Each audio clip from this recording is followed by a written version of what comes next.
had government officials, the heads of our healthcare agencies, had they been doing their job,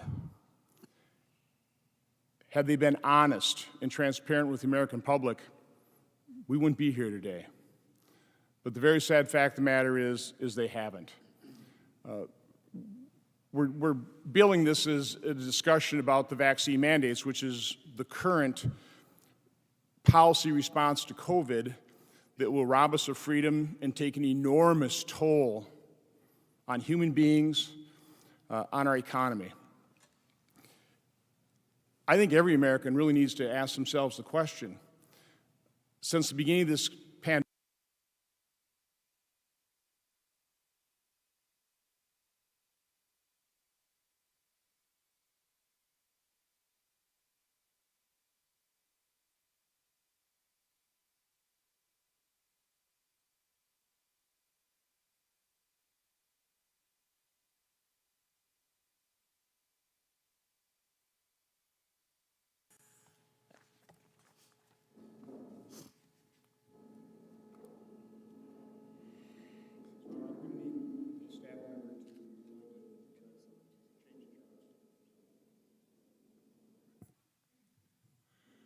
well, good morning and welcome. I first want to thank all the participants. As I just said when I was in front of the table here, many of these individuals have a very difficult time traveling. So truly appreciate the fact that they made that effort.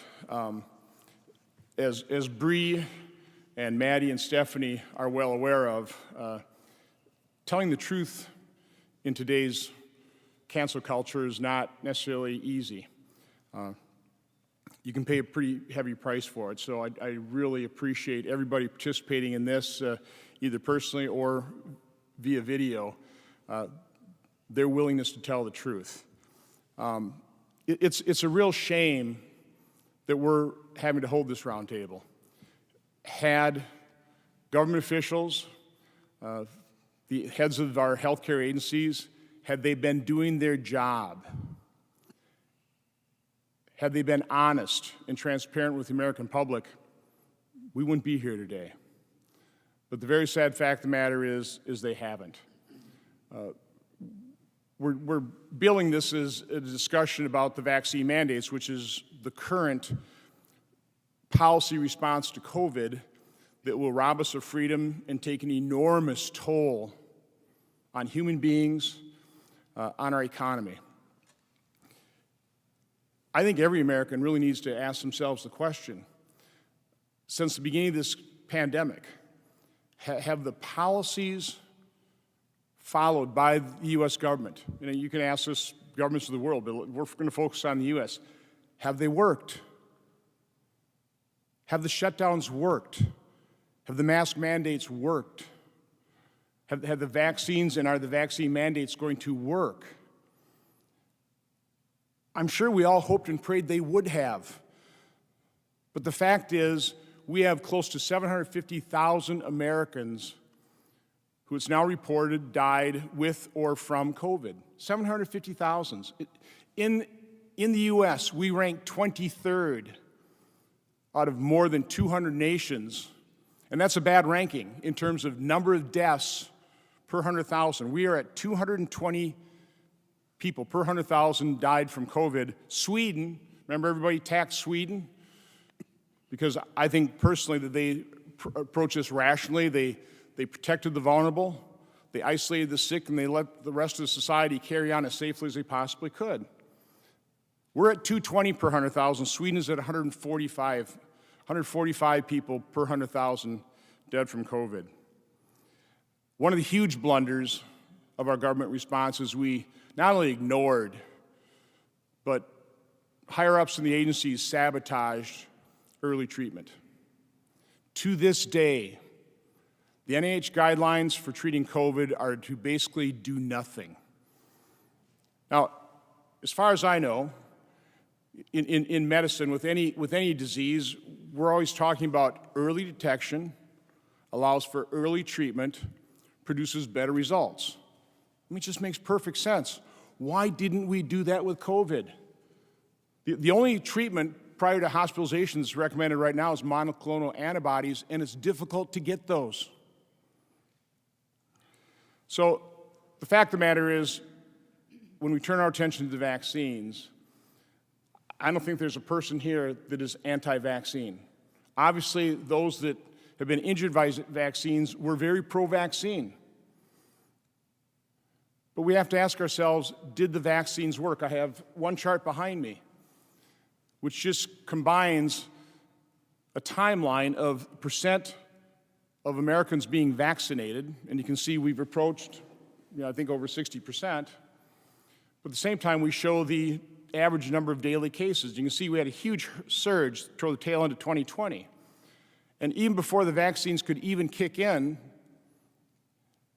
that surge was winding down. And I think we were at that point all hoping and praying that the vaccines would just stomp this thing out for good and we could move on with our lives. Now, had the vaccines been effective, had they done that, you'd see a tailing off of that curve basically into infinity. But that's not what we see. We see a whole new surge, a surge of a variant called Delta. Now, our government officials, I talked about them not being particularly honest, not being particularly transparent. We invited them all here. Representatives from the heads of the CDC, Secretary of Defense Austin, Secretary of Labor Walsh, Secretary of Transportation Buttigieg, FDA Acting Commissioner Woodcock, HHS Secretary Becerra, NIAID Director Fauci, NIH Director Collins, together with the CEOs of Johnson & Johnson, Moderna, Pfizer, and BioNTech. None of them showed up. None of them showed up. President Biden, for his part, in terms of honesty, July 21st, just a couple months ago, said if you're vaccinated, you're not going to be hospitalized. You're not going to be in an ICU unit. You're not going to die. You're not going to get COVID if you have these vaccinations.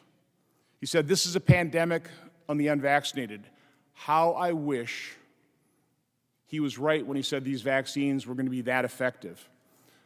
But the fact is, they haven't been. If you take a look at what's happening in the UK, over the last 7.5 months, and again, I wish we had data in the US so we could point to that data, but we don't.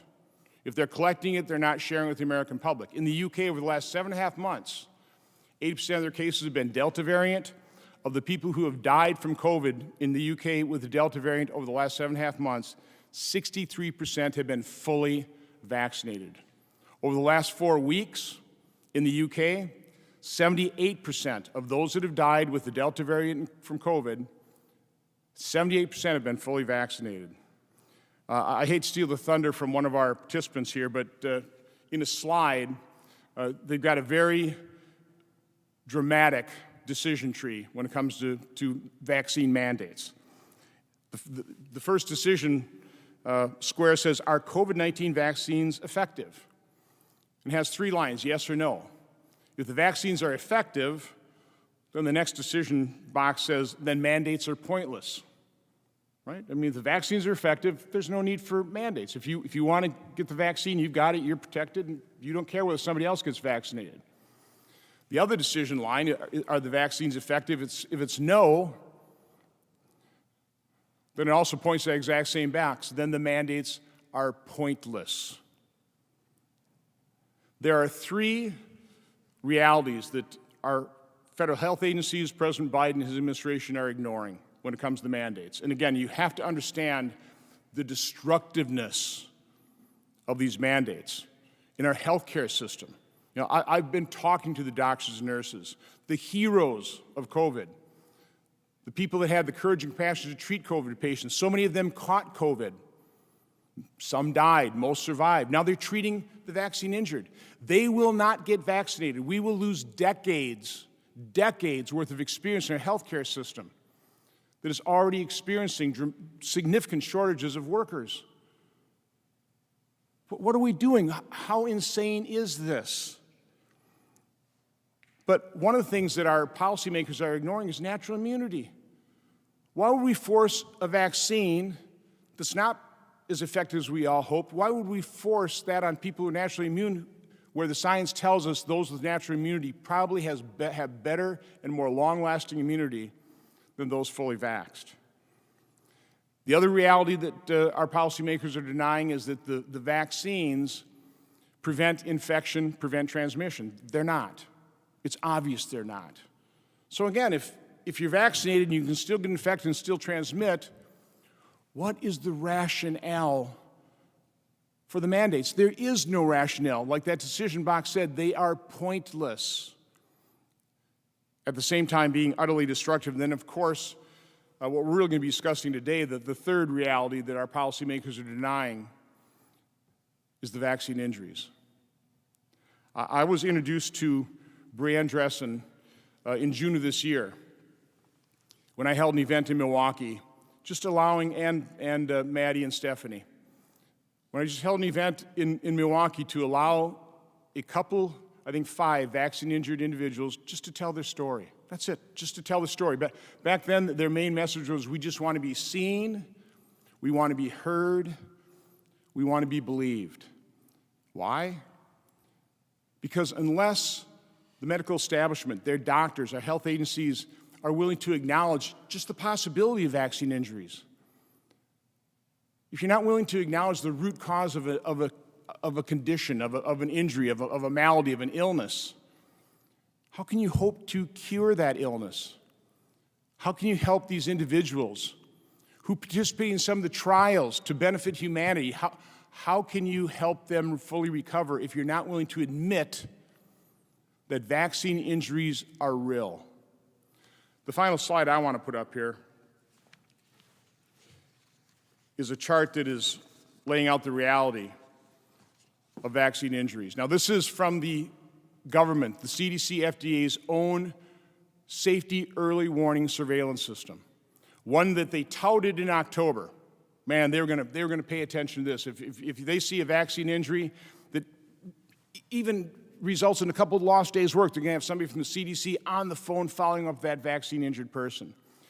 You're going to hear from the vaccine injured on this panel today that is so far from the truth, so far from the reality.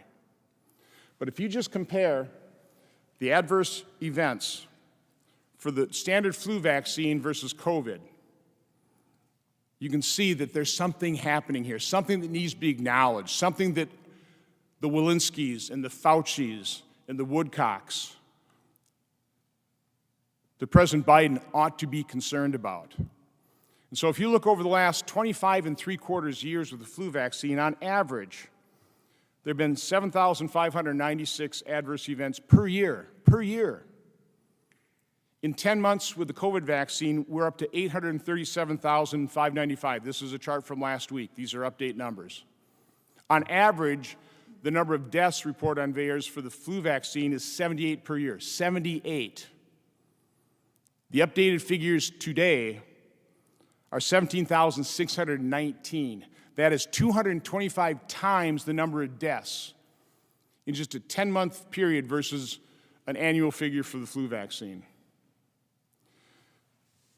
These vaccine injuries are real.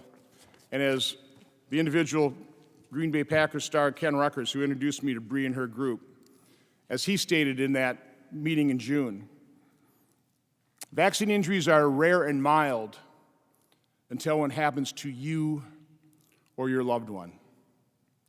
So again, I would like to introduce, I'm proud to introduce Ms. Brienne Dressen, who will tell you her story. And we'll hear from Bree a couple times today. Brienne.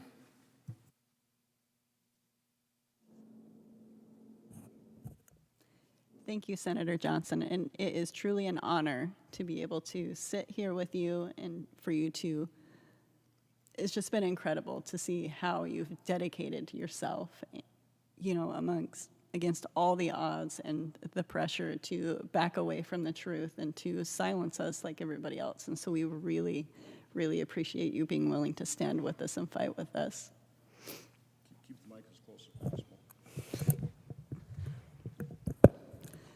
So my name is Brienne Dressen, and most of you have never heard of me, and most likely have never heard of most of us here. We're just everyday Americans. We are Republicans, we're Democrats, libertarians, independents. For us, this is not political. This is a human issue. We're here to tell our stories, ones largely ignored and silenced, and we hope that you listen, and we hope that you ask questions. I'm a wife and a mom, and I'm a preschool teacher. I suffered a life-altering reaction to my COVID vaccine on November 4th, 2020, almost a year ago to this day. I suffered a cascade of neurological symptoms that persisted for months. And while my life has improved, I still feel like I'm being electrocuted 24/7. For the first several months, I was totally alone. I kept my symptoms and my story completely to myself. I thought that this was an isolated incident. But in the spring, I started finding more and more like me. And before we knew it, there were thousands of us, all of us unable to receive medical care, recognition, either from the drug companies, the CDC, the FDA. We all suffered the same constellation of symptoms, which is very strange. It's a brand new disease. Nobody knew anything about this. We had it happen with all of the brands. Over 70% of us had had no previous existing health condition. Over 94% of us have not had any problem with any previous vaccine. 98% of us have had all of our previous vaccines. The vast majority of us even having our flu vaccines. We are not anti-vax. Also, because the CDC and FDA continued to ignore our pleas, our begging, we decided we needed to act because we started to see this happen to kids like Maddie. So from our sick beds, we sprang into action. We reached out to our elected representatives, both blue and red. We reached out to the COVID committee. We reached out to all of the representatives on the Health and Education Committee. If you have an elected representative in your state, they have heard from us. We also have been to the NIH. I myself was one of those lucky few to be able to go. We participated in studies across the country with very well-accomplished academics from reputable research institutions. None of them can get their research published. They go journal after journal after journal, being turned down one after the next after the next. We then reached out to the media, being repeatedly told that we can't make the vaccines look bad. We reached out to our major health organizations like the AMA. We reached out to our state health boards, our state health departments, all of them persisting in the narrative that if this was really happening, the CDC and the FDA would have said so. We are completely on our own. All we have is each other. We've been branded as anti-vax. Misinformation. 24 hours after Senator Johnson hosted our last conference, we had our Facebook support groups pulled apart. I lost contact with 8 actively suicidal people, just like that. So, after months of isolation, aggressive suppression, we began to connect with others, compassionate and concerned citizens, academics, physicians. They see the harms and they see what is happening to the injured and the lack of transparency in the race to vaccinate the world. We need the CDC to acknowledge us. A very simple act would change everything for the sick and suffering. We also need to just begin the conversation. This will lead to real healing for the injured, for appropriate and objective review of the science, to establish an environment for open dialogue, so ultimately we will be able to make rational and fully informed policies and decisions. Thank you so much for your time. I'm going to turn the time over to Dr. Wastila. So, Bree, let me just quick, I'll introduce Dr. Wastila and also Dr. Doshi. Two colleagues, Dr. Wastila will be the person that introduces everybody else on the panel, but Dr. Wastila is professor and Park Davis Chair of Geriatric Pharmacotherapy in the University of Maryland, Baltimore School of Pharmacy. Dr. Peter Doshi is the Associate Professor of Pharmaceutical Health Services Research at the University of Maryland School of Pharmacy and the editor at BMJ. So again, Dr. Wastila will be introducing the rest of the panel members today. Dr. Wastila. Good morning, everyone. Oops, drop close to the mic, okay. I'm usually a podium hugger anyways. Good morning, everyone, and really appreciate you, Senator Johnson, for hosting us today. And I really want to thank all of our speakers, especially the vaccine injured, because you are showing us your vulnerability and your courage, and you inspire me at least. My name is Linda Wastila. I'm a professor. I'm trained in pharmacy, public health, and health policy. I teach and conduct research at the University of Maryland School of Pharmacy, and my views are my own. Before I tell you a little bit about myself and then how the very credentialed scientists and clinicians came together, I want to describe the format for today. You are going to hear testimonies from two kinds of people. You're going to hear from the experts, the clinicians, the scientists, the lawyers, the patient advocates, and more importantly, you're going to hear from the vaccine injured. You're going to hear very powerful testimonies about their experiences. I would characterize myself. Okay, thank you. Okay, closer. I would characterize myself as a successful mainstream researcher. I have the 30-year career. I have tenure, I've won awards, I've gotten big grants, I've published in big journals. I've devoted my professional life to using research to understand and improve access to pharmaceuticals to better the health of the populations, especially those vulnerable populations. Speaking today is profoundly uncomfortable for me. I prefer the quieter life of an academic.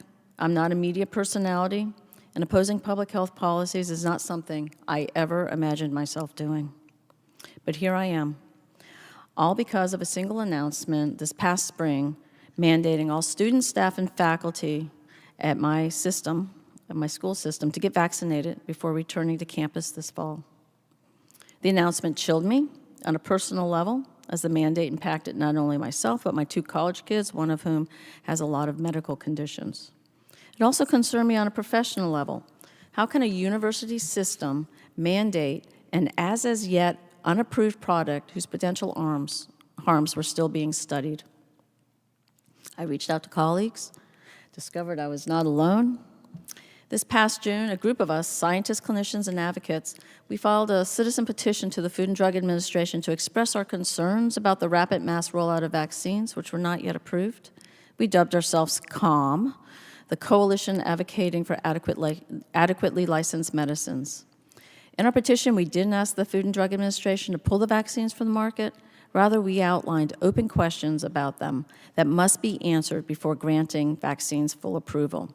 We focused on emerging and unknown safety concerns impacting the general population, but as well as what we considered at-risk groups for vaccine problems, including children and adolescents, previously infected persons, and pregnant and nursing women. FDA denied our petition the same day it approved Pfizer's vaccine. And now, not only do we not have answers to our questions, but we have expanded mandates affecting federal and defense employees, private businesses, healthcare workers, universities, and public school systems, among others. We still know nothing, absolutely nothing, about long-term vaccine harms because the vaccines haven't been out that long. Indeed, 20 months in, we barely understand immediate harms from the vaccines. How can we possibly provide informed consent without this information? So today we stand or sit before you as individuals, and I want to reiterate, we are not an organization. Indeed, we are the epitome of grassroots. This all came together through word of mouth. And to be clear, absolutely clear, we are not opposed to vaccines. Rather, we oppose their mandated use. We are citizens who have done our civic duty, but when we experience serious adverse effects, we're left high and dry by FDA, CDC, the NIH, and medical professionals. We are scientists alarmed by the toxic environment in academia and scientific publishing. We are military leaders concerned about vaccine safety in the armed services. We are clinicians who want to treat patients harmed by vaccines, but whose practices are limited by their employers and professional boards. And we are lawyers and patient advocates seeking help for our injured clients and their families. We are the people you haven't heard from. And we have nothing, absolutely nothing, to personally gain from being here. Indeed, we have everything to lose, including our jobs, our titles, our livelihoods. But we don't intend to go away until we see some real change. Please understand, this is not a compromise to decide which is worse, the disease or the vaccine. Such a premise is myopic and ignores the people who serve the public's health and now require care they've yet to receive. I hope, we can all agree adverse events that disable and kill are not acceptable outcomes. I do believe we can do both. Provide vaccination, access to those who choose to be vaccinated, and we can assess the safety of these products in a rigorous and thorough fashion in order to provide safer treatments and protocols. Today, let's forget the tribes. Let's forget left versus right, red versus blue, politically correct versus politically incorrect. Let's forget vaxxed versus unvaxxed. We just ask that you listen. We aim to challenge the perspectives and things you believe to be true. In turn, we ask for you to challenge us. Thank you.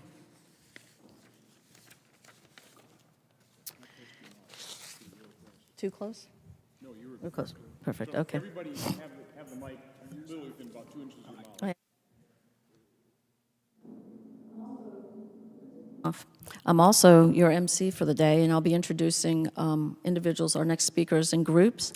And the next group of people that are going to speak are two individuals, one who's an aviation pilot, Cody Flint, and the second is Lieutenant Colonel Teresa Long, who is the brigade surgeon for the 1st Aviation Brigade. They're going to talk about vaccines and mandates and how they impact our national safety, as well as their personal lives. And I will then, and then we'll have another group of people. So thank you. Cody? Good morning, and thank you, Senator Johnson, for this opportunity. My name is Cody Flint. I am a 33-year-old husband and a father of 2 young boys. I'm an agricultural pilot by profession with over 10,000 total flight hours. I have been very healthy my whole life with no underlying conditions. I received my first dose of the Pfizer COVID vaccine on February 1st. Within 30 minutes, I developed a severe stabbing headache that later became a burning sensation in the back of my neck. 2 days after vaccination, I got in my airplane to do a job that would take only a few hours. Immediately after taking off, I knew something was not right with me. I was starting to develop tunnel vision, and my headache was getting worse.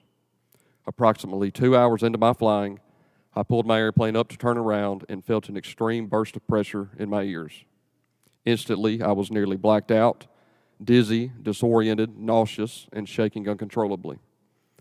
By the grace of God, I was able to land my plane without incident, although I do not remember doing this.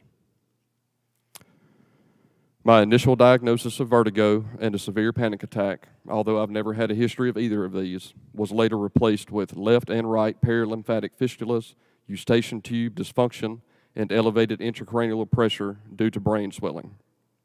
My condition continued to decline, and my doctors told me only an adverse reaction to the vaccine or a major head trauma could have caused this much spontaneous damage.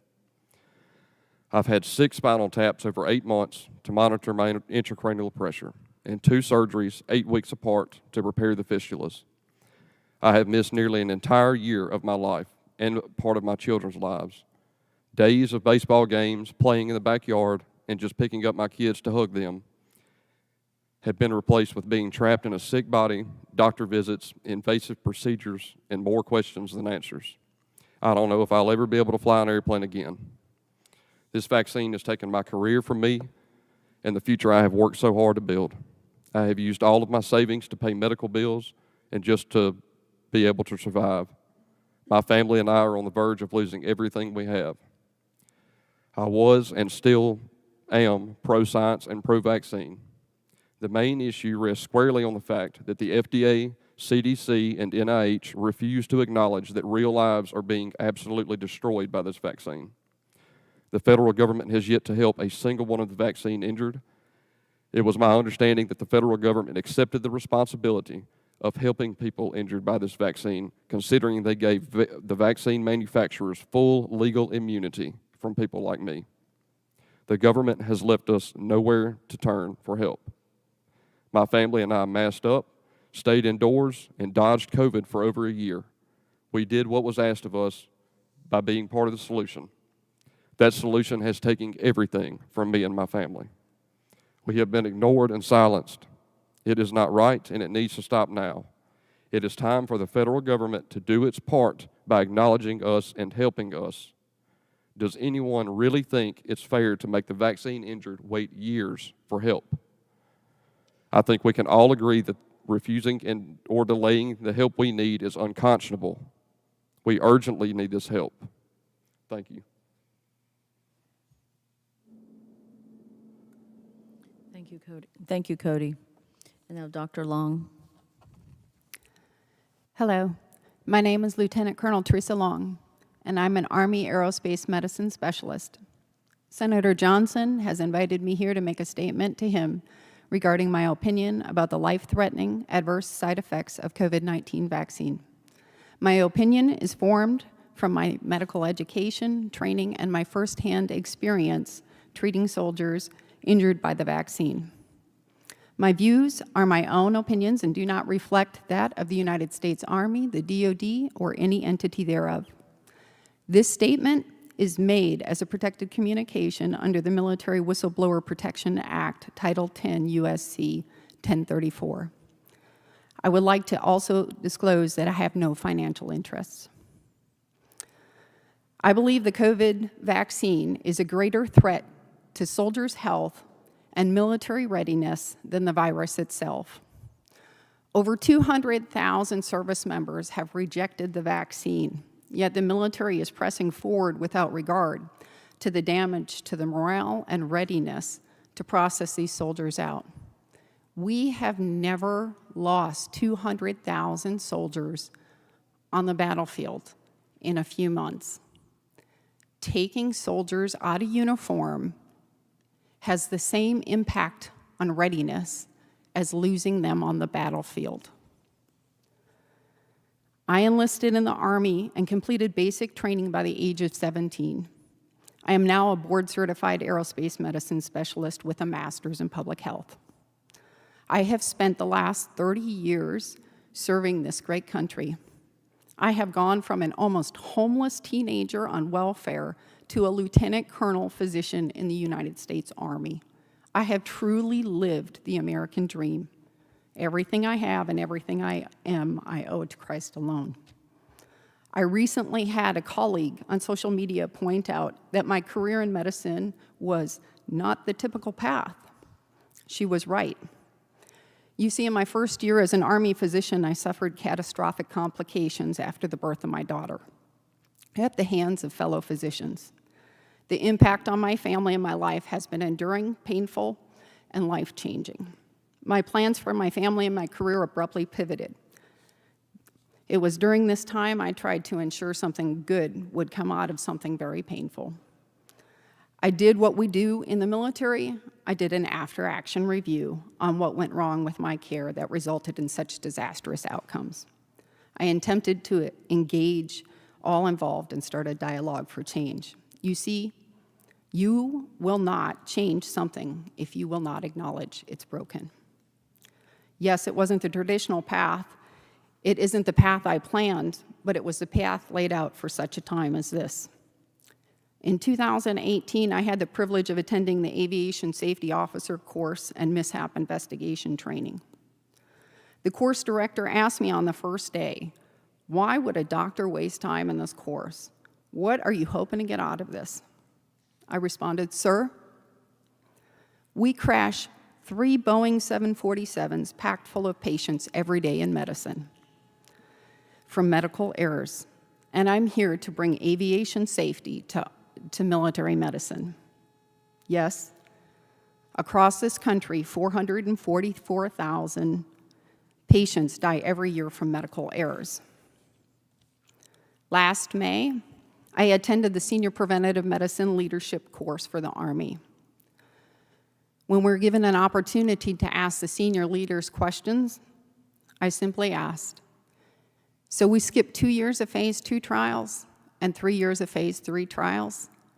We only lost 12 active duty soldiers to COVID, yet we're going to risk the health of the entire fighting force on a vaccine we only had 2 months of safety data on?" The response was, "You're damn right, Colonel, and you're going to get every soldier you can to take the vaccine so I can get enough data points to determine if the vaccine is safe." Our service members are national treasures. They have stared down bullets, been blown up by IEDs and bombs. They have endured thankless and protracted wars, missing the birth of their children. They bore the burden no matter the cost. They did so without respect to political party or narrative. These are warriors, not lab rats. They deserve the best medical care. At the onset of the vaccine rollout, I had a colleague who took the vaccine to protect her elderly parents. She's a brilliant officer and a doctor. She's deployed twice.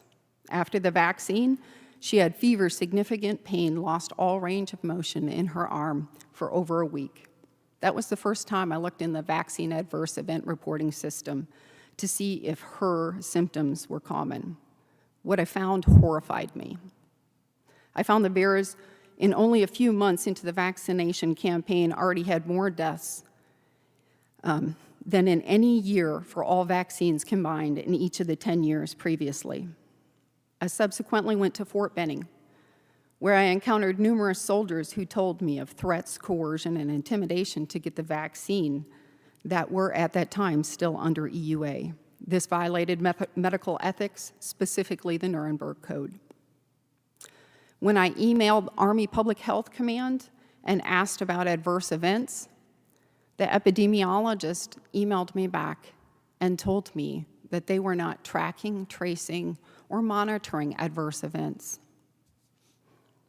I received an email encouraging military healthcare providers and professionals to get vaccinated, put a sticker on your uniform, post it to social media with the hashtag the vaccine safe, hashtag get vaccinated. This disturbed me because it seemed as though healthcare professionals were being used as the marketing arm of pharmaceutical companies. Many would say this is just good public health messaging, but I would say this is a violation of DODI that prohibits endorsement of a civilian product. Yes, these vaccines are a product. The pharmaceutical companies are not benevolent charities. They are there to make a profit, and they are. In May, I came across a young woman, a collegiate-level athlete, training for Ranger School. She was everything we wanted in a female warrior. She had a promising career ahead of her. She told me that she was the only female in her Ranger School class and the only one not vaccinated. She went on to tell me of the level of harassment and intimidation soldiers were facing for not getting vaccinated. She expressed her concerns about the effects of the vaccine might have on her fertility and health. I walked her through the potential risks and benefits for her age, physical condition, and fitness.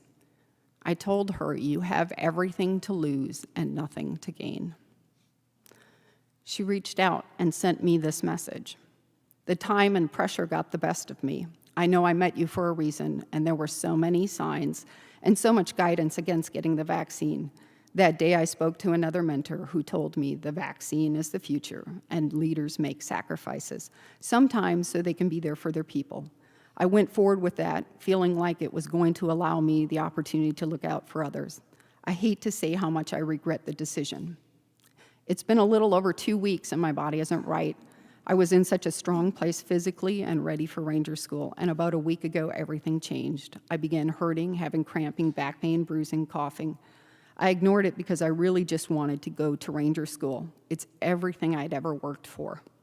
I shaved my head and left Sunday to get my tab, and my body shut down on me out there. The 5-mile run I've been run a million times beat me. I couldn't get my body to move any faster. I was in pain, not for being out of shape, but for whatever was happening inside my body.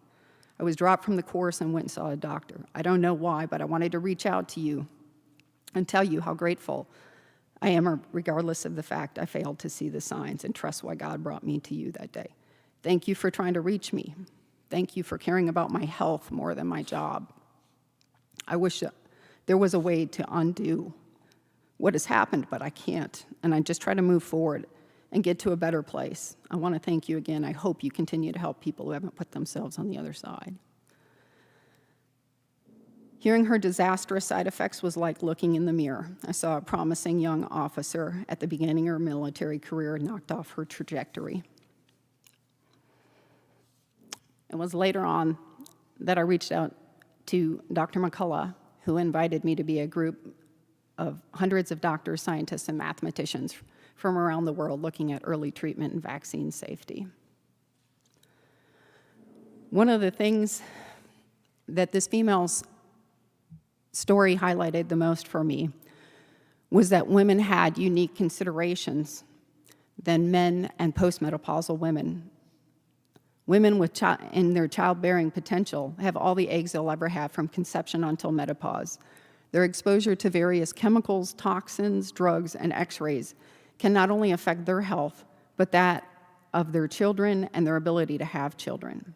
I did my research. I found 8 out of 10 drugs pulled off the market disproportionately harmed females.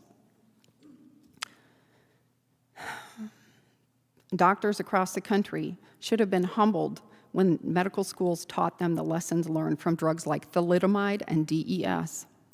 DES was a synthetic estrogen given to women without problem. They had children, but the daughters of mothers who took DES got to be about 18 to 20 years old, and they developed rare genital cancers and infertility at an alarming rate. It took 40 years for the medical establishment to figure out that DES caused transgenerational infertility and cancers. And this was a drug that went through standard clinical trials. There is no substitute for time. You can throw money at things, you can cut regulations, but there is no substitute for time. In June of 2021, the CDC announced that they were holding an emergency meeting to discuss higher than expected myocarditis in 16 to 24-year-olds. Despite this announcement, the military did not even pause their vaccination efforts. Why? I made numerous efforts to get senior medical leaders to, at the very least, inform soldiers of the risk. Leadership ignored my concerns. This is very troubling for many reasons. You can't have informed consent if you don't tell your patients of the risks and benefits of a treatment or procedure. With respect to aviation safety, risk communication is critical. I saw 5 patients in clinic, 2 of which presented with chest pain, days to weeks after vaccination, and were subsequently diagnosed with pericarditis and worked up to rule out myocarditis. The 3rd pilot had been vaccinated and felt like he was drunk, chronically fatigued within 24 hours after vaccination. The pilot told me he didn't know what to do, so he drank a lot of coffee to try and, quote, wake himself up, and continued to fly until he realized it wasn't going away.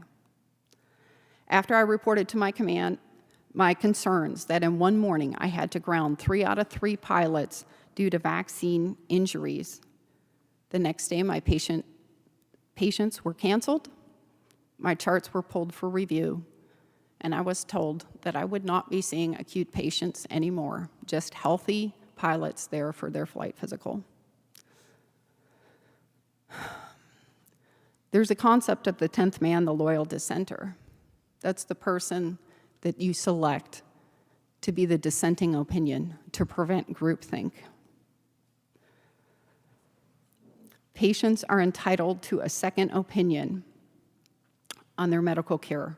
What happens when bureaucrats mandate that there is no dissenting opinion?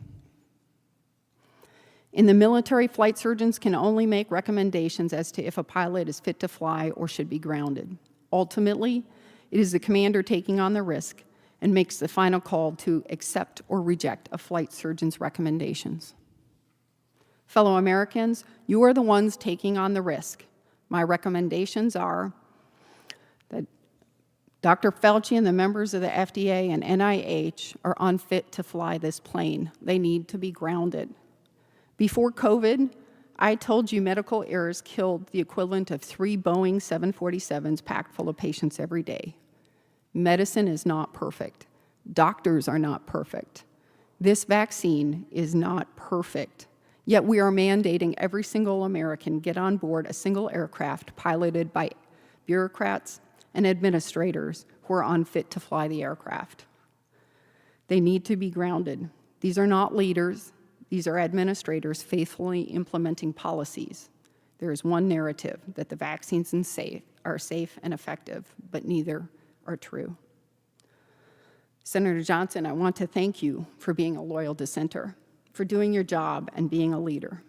I hope the American people do not let fear, division, and threats guide your actions. Seek wisdom, pursue truth, and put your trust in the Lord. Hold the line.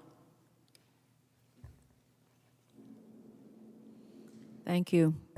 We're going to switch a bit to talking specifically about safety and about harms, and we're also going to talk about the crisis in decision-making that we're having, and that we're making decisions based on uncertain data and non-transparent data. But first, we're going to hear from Ernest Ramirez, who's going to tell us about his experience, his family's experience with vaccine injury.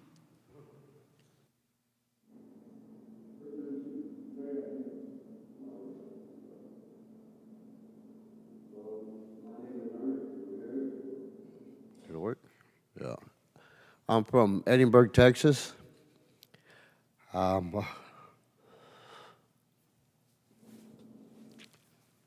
Excuse me. I was a father of a 16-year-old son. A single parent.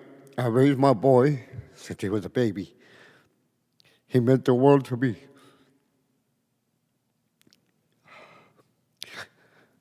I got the vaccine to protect my son.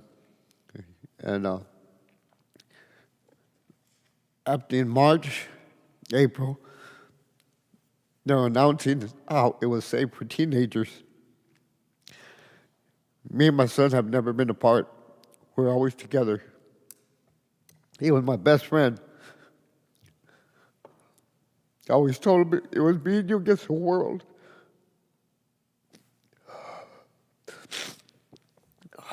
He was a good, at the age of 7, he wanted to play baseball. So I ended up coaching Little League Baseball for 7 years. He was a heck of a baseball player. Then he was telling me he wanted to join the Air Force. So I said, good, that's good. I'll back you up on anything you want to do. He joined ROTC in high school. He was always full of smiles. Anybody that knew my son would see he was happy. I wasn't rich, but I gave him everything he wanted. We didn't lack for anything.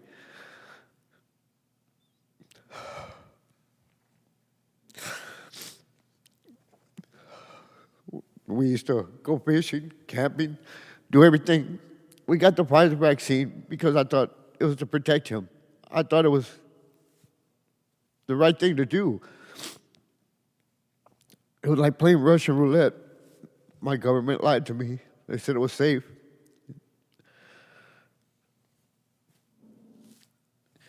Now I go home to an empty house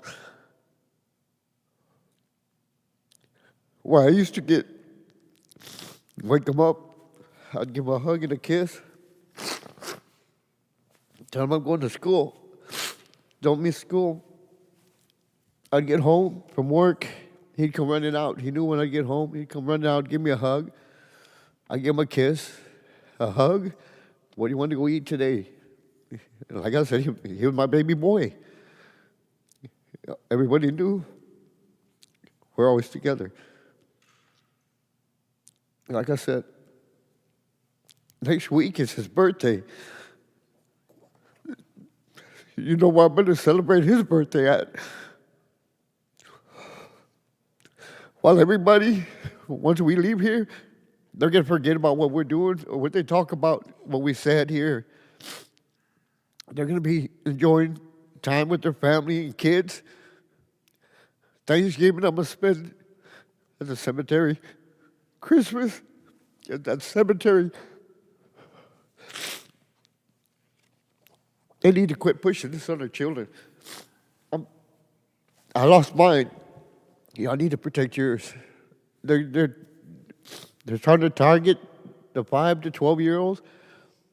We're going to have more deaths in our hands than they plan. And they say it's worth the risk. It wasn't worth the risk to me. My son was the world. He meant the world to me.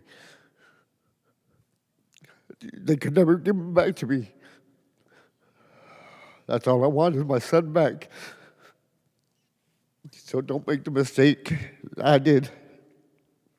I did it because I thought it was the correct thing to do. It wasn't. It was not. Like I said, I've always said I love the hell out of my country, but I don't trust my government anymore. I'm here because I'm Junior's voice. I'm doing this in my son's honor. If I can protect 1 or 2 children, that means the world to me.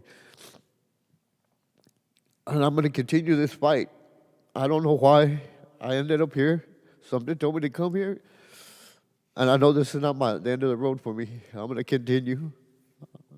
I'll find out where the next stop is. We need to protect our children. Oh, excuse me, I'm sorry. Mr. Johnson, thank you. I really appreciate you talking to me and helping everybody, not just me, everybody, every one of us that's going through this deal. I mean, like I said, what they did to my son, they knew what was happening. I consider that murder. Because in December 17th, 2020, they did a study, and they knew they caused heart conditions in teenagers. Why wasn't this information released until October 1st this year? If we would have known this, my son would be here with me. So I figured, like I said, they murdered my son. And the other people that are suffering, these kids, with all these side effects, that's child abuse right there. I mean, why isn't something being done? I mean, this should be pushed. We don't let anybody hurt our children. We put our lives in front of our children.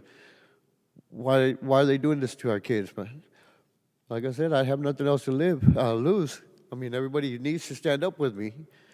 We all need to fight together. At least do better tests to make sure we're not going to hurt any more children. I'm sorry, thank you.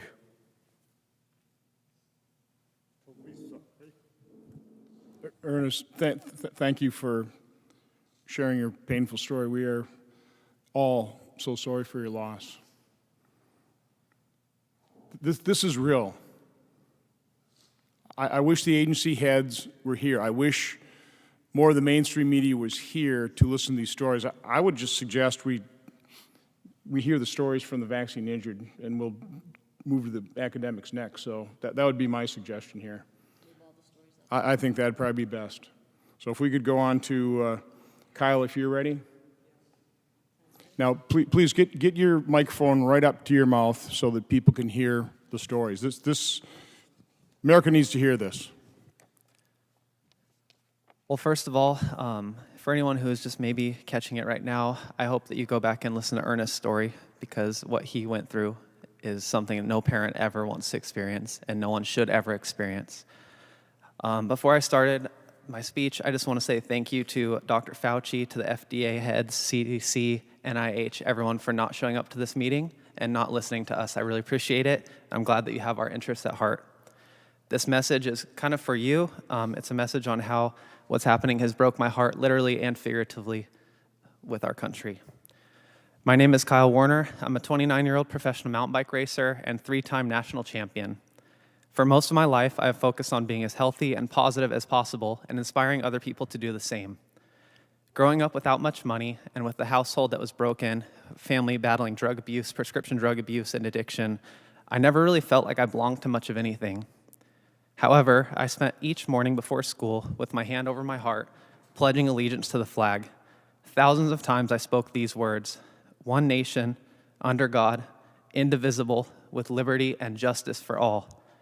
Being a part of this country inspired me to chase my dreams and granted me the freedom to do so. This spring, when the current administration was urging young, healthy Americans to get vaccinated to help end this war on the pandemic, I stepped up. I wanted to serve the greater good. I wanted to help fight this war, not because I was afraid of COVID, but because my country asked me to. You told me, this vaccine is safe and effective, period. And I believed you. This time, I ended up with my hand on my heart for a different reason. In June, I joined the rapidly growing number of young men who develop pericarditis post-mRNA vaccine. That is the inflammation of the liner surrounding the heart. That condition, along with POTS and reactive arthritis, have completely brought an end to life as I knew it. I have been bedridden, unable to work, and unable to exercise for months. I fear that my career has officially been ended.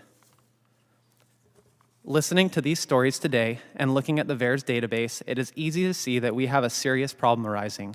But you guys already know this. The real question is whether or not you will stand up to your favorite pharmaceutical lobbyist in defense of the American people you are supposed to serve. We were told we were fighting a war against the pandemic, and the question in the air is, will you leave your troops behind yet again? I'm not asking you to end the vaccine program by any means.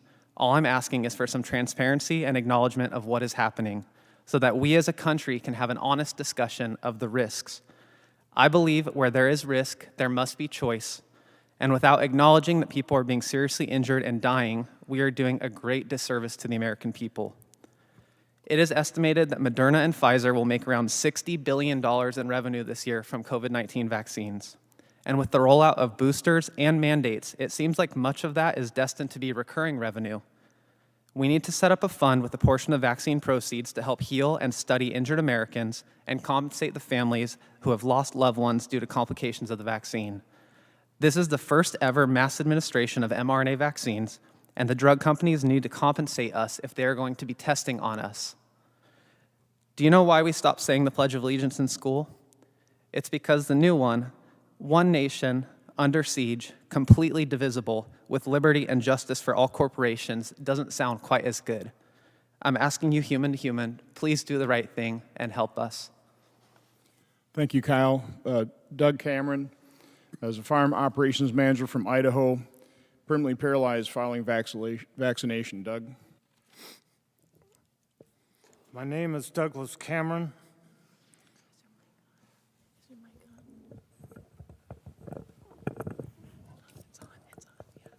My name is Douglas Cameron. Prior to April 5th, 2021, I was a very healthy, physically active, 64-year-old when I received the Johnson & Johnson COVID vaccine at my workplace. I was encouraged by my employer to get the vaccine.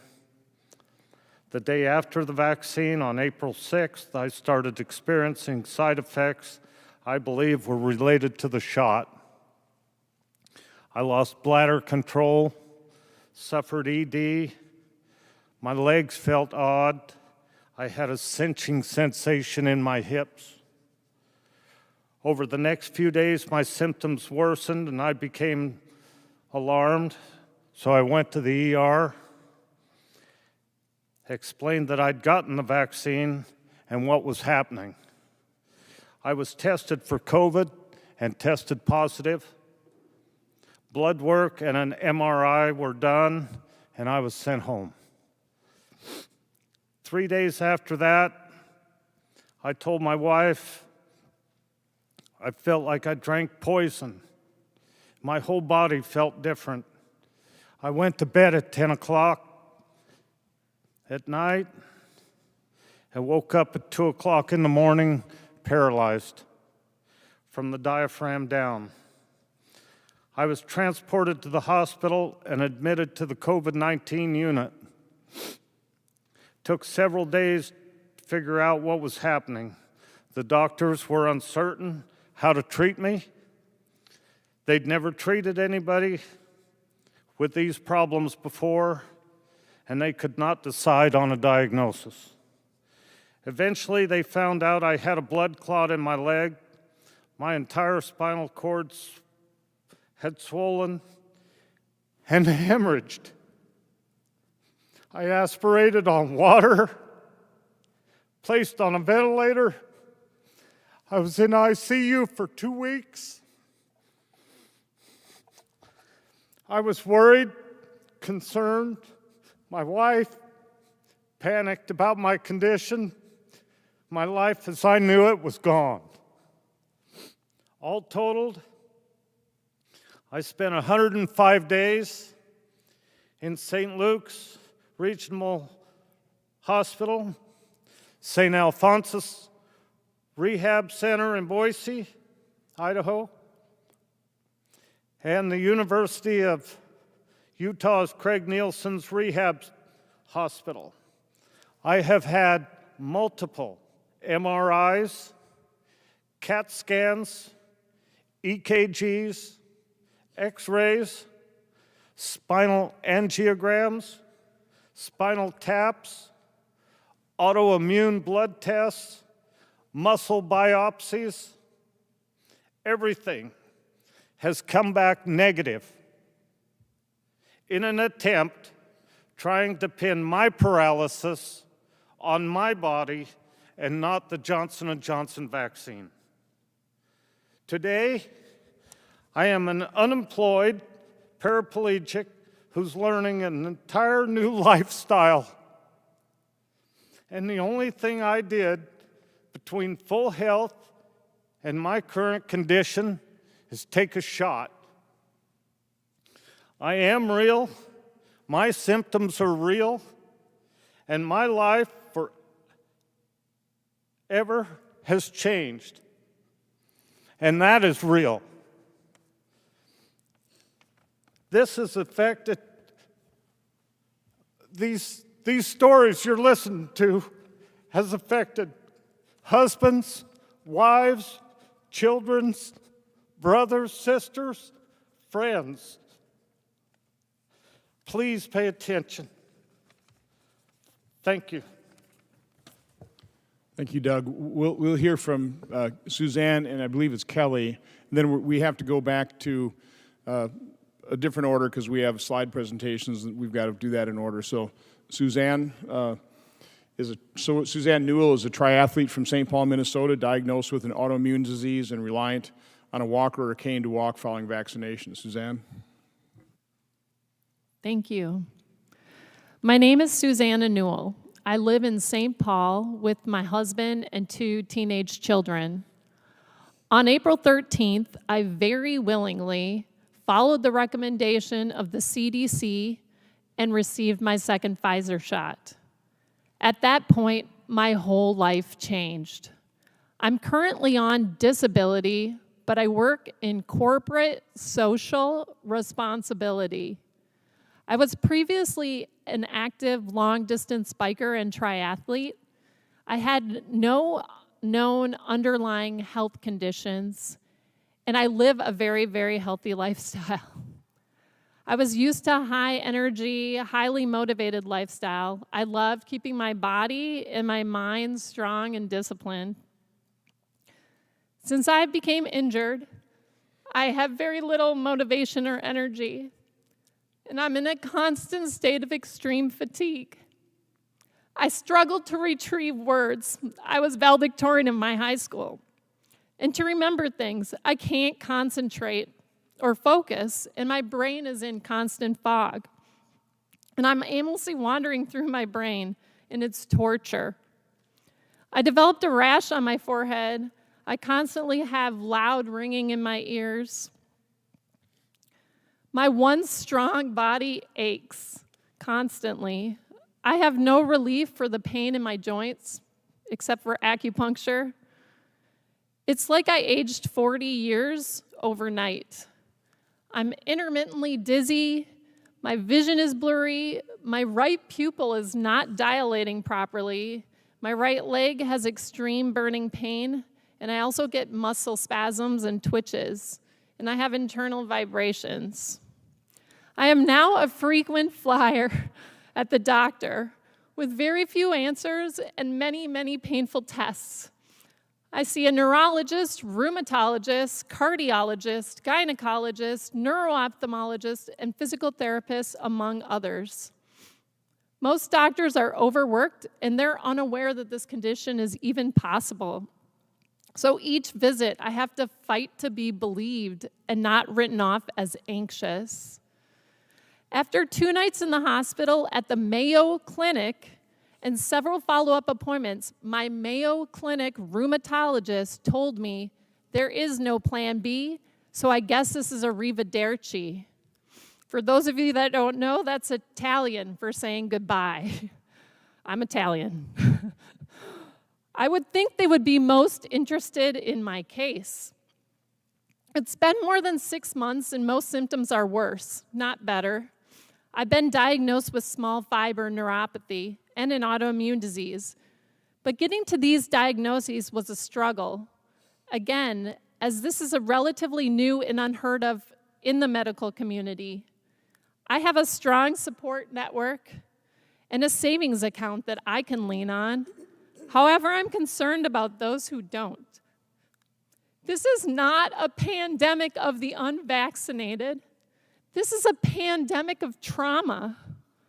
We're unnecessarily traumatized due to our cases being overlooked, misdiagnosed, and hidden. We aren't being believed, and our faith in media and the government is faltering. We are now being mandated to do something to our bodies that we know can cause problems. We think at a minimum the public has the right to know this is a possibility before they make their choice to be vaccinated. Mandates will not stop COVID. It will just continue the divide and cause feelings of anxiety. People will naturally fight, flight, or freeze when they feel threatened. I wasn't afraid of the shot when I received it. I was excited to do my part for my country. But where is my country for me now that I'm injured? I would recommend that instead of what is currently being done, that there's a safety net for the vaccine injured. It needs to be established immediately. We also need to protect our children with transparency of the true medical impacts of the vaccine. There needs to be accountability as well for those who stand to profit from keeping these injuries hidden like Big Pharma. Thank you very much for supporting the vaccine injured and allowing us this platform to talk to those who are willing to listen. I just hope the rest of the world opens their ears soon. Thank you.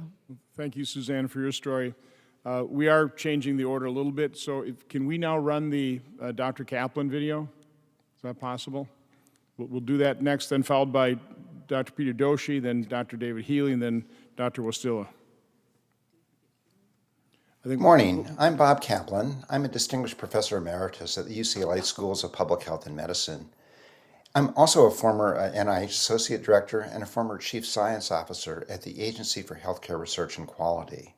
After retiring twice, I'm back at work as a faculty member at Stanford University. I want to say that I support vaccines, and I've been vaccinated myself, but I do have concerns about research integrity and the process used to authorize, approve, and mandate vaccines during this emergency. Let me outline some of my concerns. First, we are often told, trust the science, because after all, scientists all agree, right? Well, do they? In practice, scientists rarely agree. In fact, advancement in science depends on colleagues challenging the prevailing wisdom. For example, leading authorities have reported that the vaccines dramatically reduce deaths from COVID-19. Yet inspection of the data from the Moderna and the Pfizer clinical trials show that death rates are identical among those randomly assigned to the vaccines or to placebos. We need to better understand how and why interpretations of the evidence differ. To be fair, scientists are divided in what constitutes evidence. Hospitalizations and deaths do appear to be higher among the unvaccinated. Yet, in most systematic reviews, this observation would not be accepted as causal evidence. FDA typically requires results from clinical trials that randomly assign people to vaccine or placebo, and differences between people who accept or shun the vaccine can serve as alternate explanations for infections and deaths. On average, vaccine refusers and acceptors differ in education, political conservatism, income, and potential home and workplace exposures to the virus. And most importantly, refusers may take more risks and expose themselves to the virus, including more interpersonal interactions and less mask wearing. Randomized trials remain the primary method for establishing causation. My second concern is that serious scholars have not been able to examine the raw data that justify the FDA and the CDC decisions. The evidence we have comes primarily from highly curated, industry-controlled press releases, and press releases do not provide the detail that we, as scientists, need to offer objective evaluations. More disturbing is that the vaccine manufacturers are not honoring requests to provide raw data. Pfizer, for example, will not make data publicly available till 2025. This is really an unacceptable delay for a product that would be used by billions of people worldwide. Over the last 80 years, FDA has evolved standards that require multiple studies and longer-term follow-up. My third concern is that the rapid development and deployment of vaccines to hundreds of millions of people required that some of the usual safeguards needed to be relaxed. Vaccines were authorized on the basis of a single trial with relatively short follow-up, in contrast to the typical standard of multiple trials with sufficient time to evaluate durability and harms. We need to be clear that the lower standard does not lower the bar for future FDA evaluations. In contrast to usual FDA applications, the vaccine studies have not made much of the information public. Among 72 studies on the Pfizer vaccine that are registered in clinicaltrials.gov, only one is shown to have been completed, and zero, that's right, 0 studies have reported their results publicly. My final concern is that legitimate scientific challenges have been set aside or dismissed as, quote, misinformation, unquote. I worry that young scientists may be reluctant to disclose evidence on vaccine harms. Being labeled as an anti-vaxxer could be a career ender. So what needs to be done? First, we need more transparency. We should insist on independent data analysis by investigators who are not employed by the vaccine manufacturers. Second, we must engage patients in the decision process. All medical treatments, like COVID vaccines, have side effects and benefits. Over the last 20 years, medicine has embraced a process of shared decision-making in which providers objectively share the best evidence on the risks and benefits of treatments. Using this information, the provider-patient dyad selects the option best suited for the patient's particular circumstances. Importantly, patient preferences are honored and respected. This is not a radical idea. For most medical decisions, it's promoted by the major medical provider societies. In summary, we are making big decisions on the basis of limited, highly selected evidence. A compromised scientific process may lead to poor decisions, and it may set a bad precedent. So please remember that if it is in the public interest, in this case affecting hundreds of millions of people, it should be in the public domain. Thank you for listening. So we will next hear from, I believe I'm pronouncing this Kalei Rodriguez. She's a young mother from Tacoma, Washington, reliant on a walker following her vaccination. Kalei? Thank you. I'm going to try to be loud, but my voice is quiet, so I'm sorry. My name is Kalei Rodriguez. I'm 35 years old, and I spent most of the beginning of this year snowboarding and working out in the gym. I have also been lucky enough to be a stay-at-home mama who loves to sing, dance, and take my kids for random road trips to find adventures and make memories. I got COVID in February, and it almost killed me. And so because of that, I received my first Pfizer vaccine on April 13th and my second dose on May 5th. On June 29th, 2021, my happy, predictable daily life came to a screeching halt. I lost my ability to speak naturally. I have become unable to walk without a walker and never know if or when the tremors will come or go. I can no longer cook, clean, or even pick up and hold my baby for too long before my body begins to shake uncontrollably or is thrown into excruciating amounts of pain. I've been to the ER more times than I can count, and as a result have seen countless ER doctors, as well as 2 neurologists who have given me no diagnoses, no further testing besides regular blood work, CT scans, EEGs, EKGs, and an MRI, all of which the doctors told me came back normal. I am now seeing a functional medicine doctor and a chiropractor who seem to be the only 2 willing to help me to find out what's happening to my body. My quiet life has suddenly become very public, and with that has come so much ugliness and bitterness from people who know just the surface of what's happened to me after this vaccine. It has become the loneliest and most isolating experience I've had in my 35 years of life. I have been made to feel that I do not matter to those in Western medicine, that I am nothing more than an annoyance and waste of time. I deserve to be heard and treated with compassion, but instead I have been called a liar and a fake, and I have even been told by the ER doctors that this is all in my head and that there is nothing medically wrong with me, to the point where they called a social worker to have me evaluated and tried to have me committed to Western State Mental Health Hospital. My life has been turned upside down, but I will continue to push forward and fight for the same medical rights and treatment as those who are not in my current position. It's time to stop allowing doctors and nurses to treat us with such disgust and demand they be held accountable for their incompassionate treatment of COVID vaccine-injured people, and demand they stop ignoring and dismissing what's happening to thousands of us around the world. This is my story, and I will not stop sharing until every single one of us has a diagnosis and a treatment plan in place. Our lives matter too. My life matters too. To my kids, my husband, my family. I am loved and important. Maybe not to you, but my life doesn't matter less because some do not agree with me. I'm hoping to share my story in an effort to give others going through what I'm going through a voice and to show them that they don't have to be afraid. So for everyone suffering, for everyone being pushed, guilted, and frightened into taking this thing or not taking this thing, I see you, I hear you, I believe you, I love you, I am you. I see you, I see your fear and hurt and your confusion and your sorrow. I hear you. I hear all of your words crashing into disagreement, and I still hear all of you. I believe you. I believe you're terrified. I believe something happened to you or someone you loved after doing your part. On the other hand, I also believe this virus has some of you so freaked out that you cannot understand why some people won't just do their parts. I love you. I love all of you because that is the only thing that is going to get through this. Love. And maybe it sounds silly, so maybe it's not for you, but love is the only weapon powerful enough to destroy the ugliness in this chaos we call our world. I am you. I did my part. I got the vaccine. I got mine because I wanted to protect myself and my family. I did it because I wanted to help others like me whose bodies aren't strong enough to fight this virus. Ultimately, I did it because I was terrified that I would catch COVID again and die. I'm scared and sad and hurting too. I am you, and I just want someone to keep me here too. I just want someone to help me too. We're human. We make mistakes and we fix them. That's how we become better.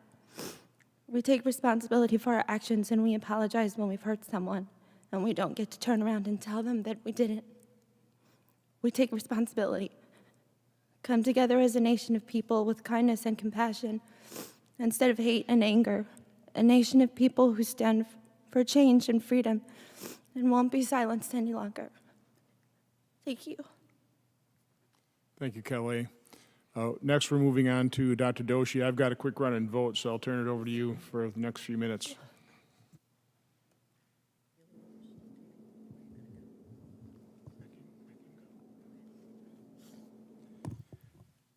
Thank you, Senator, for hosting all of us.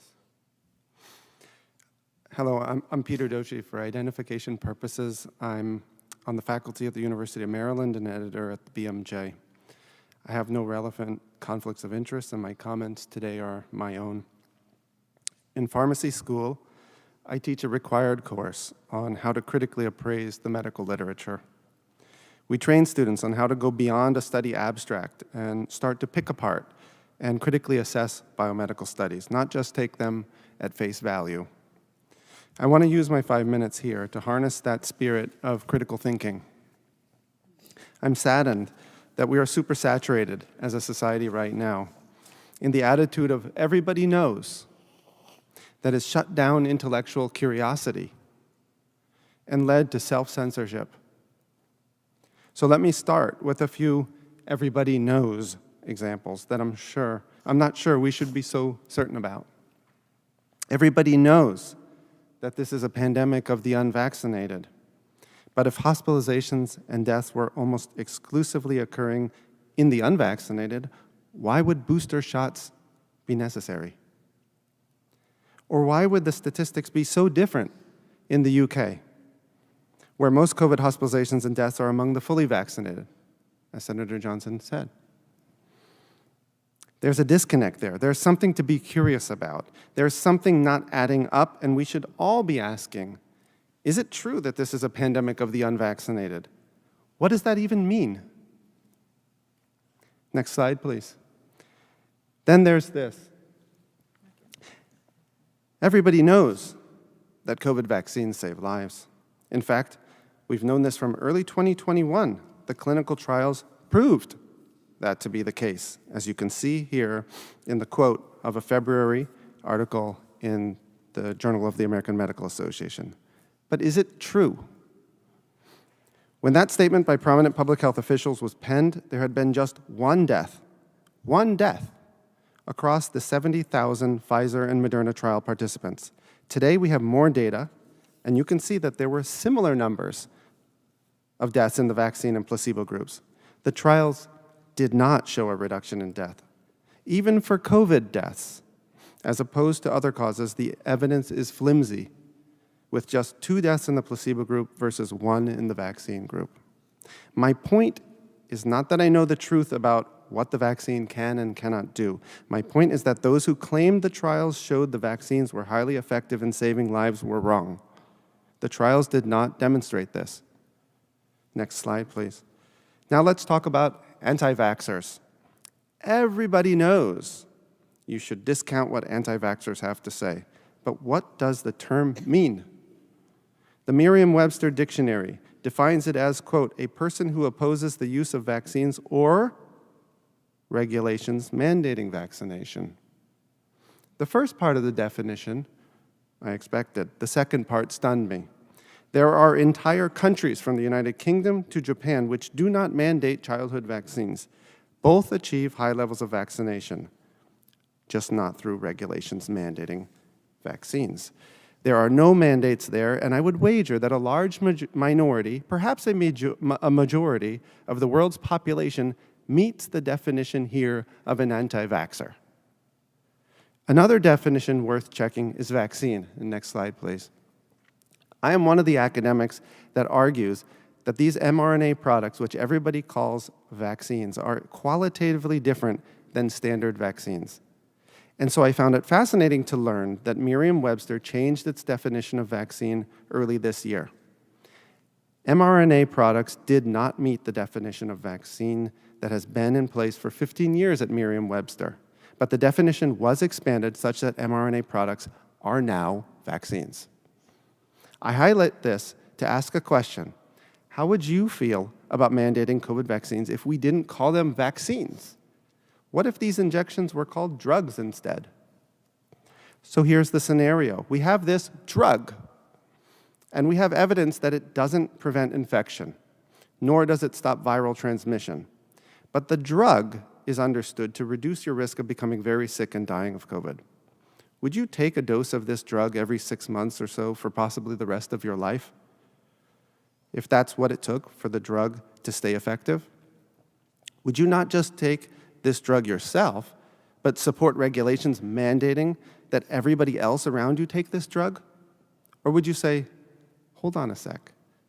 Maybe you'd say that if that's all the drug does, why not use a normal medicine instead? The kind we take when we're sick and want to get better. And why would you mandate it? The point is, just because we call it a vaccine doesn't mean we should assume these new products are just like all other childhood vaccines which get mandated. Each product is a different product, and if people are okay with mandating something simply because it's a vaccine and we mandate other vaccines, so why shouldn't we mandate this? I think it's time to inject some critical thinking into that conversation, and that is what I hope we're doing today. Thank you.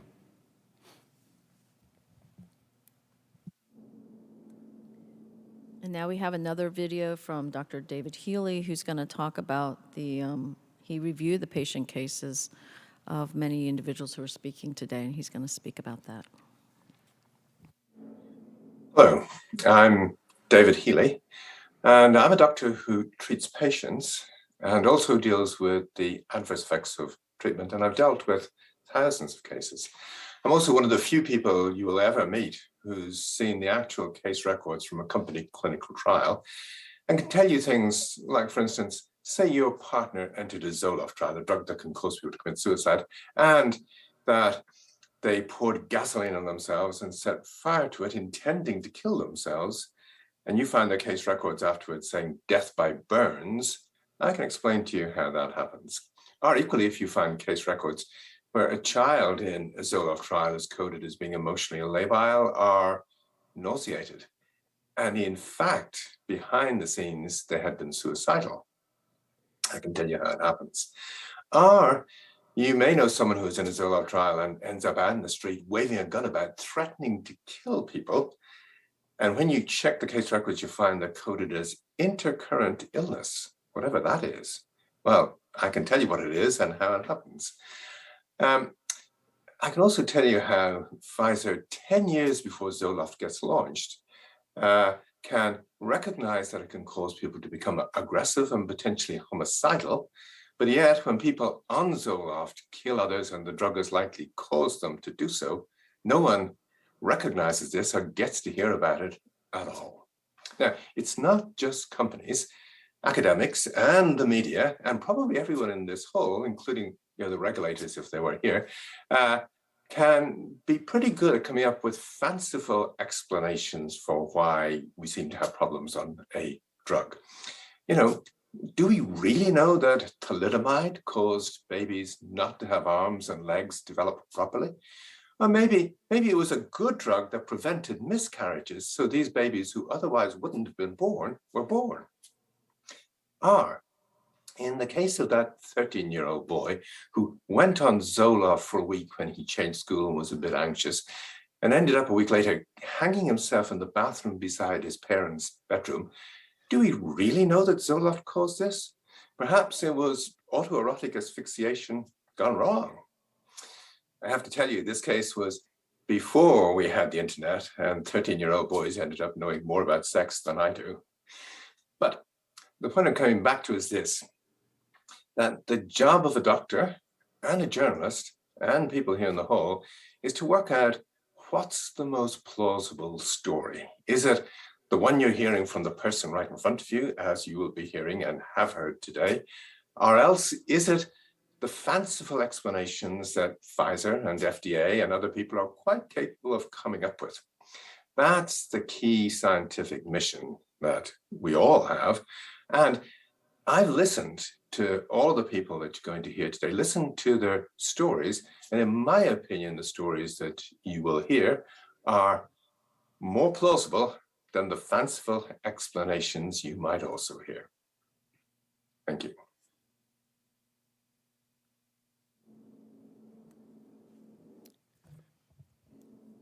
I want to spend a few minutes talking about the science of vaccine safety. Unless you're dealing with an inert substance, every product has side effects, and the COVID-19 vaccines are no exception. Sadly, the public discourse on the safety of these vaccines has been oversimplified by sound bites that sum up a complicated area in a single word: safe. The CDC says millions have received COVID-19 vaccines under the most intense safety monitoring in United States history.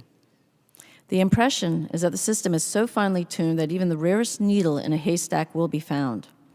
So if the officials have found something, well then, it must have not found something, then well then it must not be occurring. I'm afraid that is just not the case. First, the timeline for noticing, researching, and establishing harm is slow. Take myocarditis. First slide, please. It took 4 months into Israel's vaccination campaign to recognize this side effect. That's despite the fact that myocarditis generally strikes within days of dosing, particularly the second dose.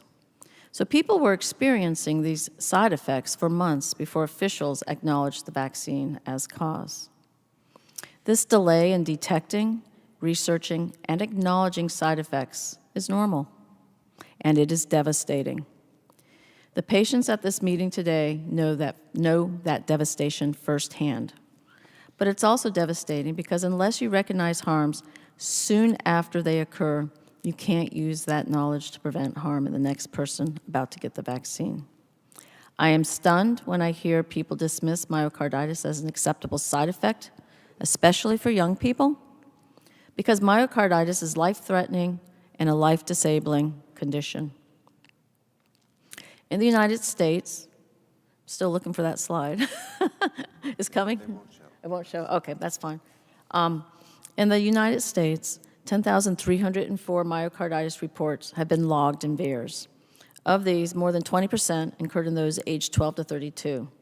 If you contend myocarditis risk is not serious, consider this. VAERS underreporting is a serious issue with estimates that only 1 to 10% of all serious vaccine adverse events that occur are actually reported. And consider this. We have moved on to boosters despite data suggesting myocarditis risk increases as dose increase. This is confirmed with the data from VAERS, which is a slide I wanted. Oh, there it is. Go back. Yay. That is with VAERS. If this is what myocarditis looks like after 2 doses, what will myocarditis look after 3 or 4 or 5, or potentially a lifetime of mRNA shots? Remember, we don't know the long-term prognosis of vaccine-induced myocarditis, whether heart damage is permanent. Why don't we know? Time. We haven't studied the problem long enough. It takes time to discern problems and time to fully understand them. Mass vaccination of brand new products deprives you of that precious time. Now the next slide. Let's talk about deaths. The ultimate signal.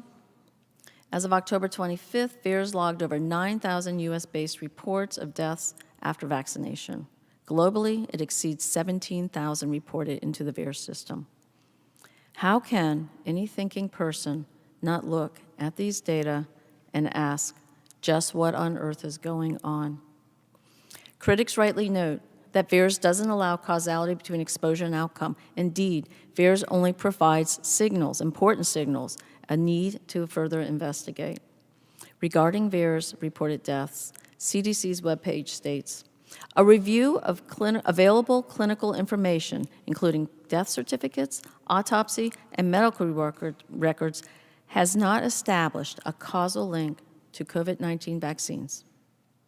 I want to know, where are these medical charts and autopsy report reviews? Have they been published or posted on CDC or FDA websites? Have they been presented at the VRPAC and APEC meetings? Next slide. Indeed, formal request to CDC for information on follow-up of serious VAERS events confirmed the lack of procedure to collect autopsy, medical records, or death certificate data, or any other data related to deaths reported in VAERS. Our process contrasts with Norway's, where the Norwegian Medicines Agency requested an independent review by geriatric specialists of the first 100 deaths that occurred in nursing homes after vaccination. In their thorough review, they found 36% of deaths likely or possibly due to vaccination. This is vital data, but more importantly, this study demonstrates a process which should already be in place and routinely implemented here. But it's not. We are making critical decisions about mass vaccination in vulnerable populations based on little to no data. In last week's VRPAC meeting on Pfizer's EUA request for children 5 to 11, committee member and New England Journal of Medicine editor-in-chief Eric Rubin acknowledged the dearth of pediatric safety data by stating, "We're not going to get the data until we start using this vaccine." Our children are our data. We need to ask, what is the purpose of VAERS and other pharmacovigilance data systems if we have mandates?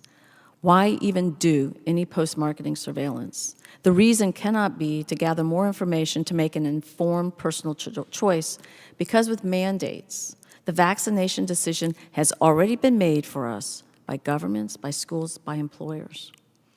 Whether myocarditis occurs in 1 in 500 young people or 1 in 10,000 is moot, because mandates coerce individuals to take the vaccine or lose their educational and employment opportunities and otherwise be shunned by society.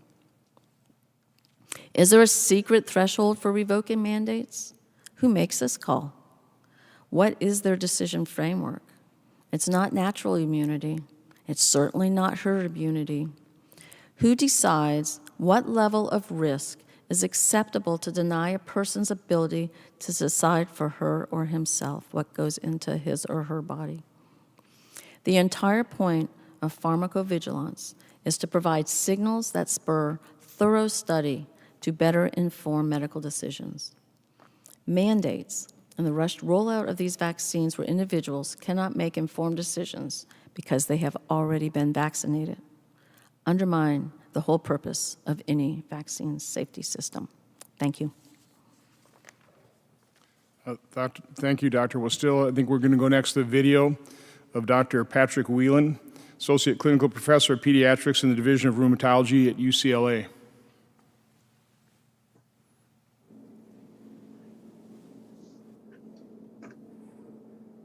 I am pleased to join you today and would like to start by saying that my views are my own and do not reflect those of everyone at my institution.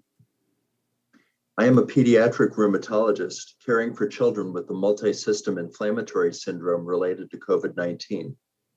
I have also taken care of many young people who suffered from coronavirus infection and for others who have experienced complications from vaccination. But I have also cared for many adults who were hospitalized with COVID-19, a number of whom died or were permanently incapacitated because of infection with the SARS-CoV-2 virus. As we passed the landmark this past weekend of at least 5 million people killed worldwide by this pandemic, the value of the vaccines to humanity in preventing death and chronic illness can hardly be disputed. But last December, prior to the first hearing reviewing the clinical trial data for the Pfizer-BioNTech vaccine, I wrote a letter to the FDA urging caution with regard to the rush to vaccinate children. I cited a German prospective study of 100 patients recently recovered from COVID-19, 80% of whom had cardiac involvement on MRI, an average of 2.5 months after recovery, including 2/3 who were never hospitalized. These abnormalities occurred independent of pre-existing conditions and severity of the initial illness.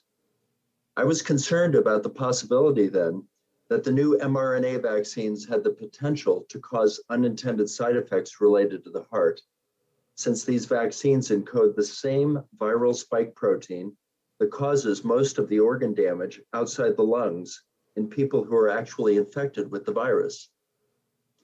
We have a much better understanding now of the role viral spike protein plays in both the primary disease and the complications from vaccination.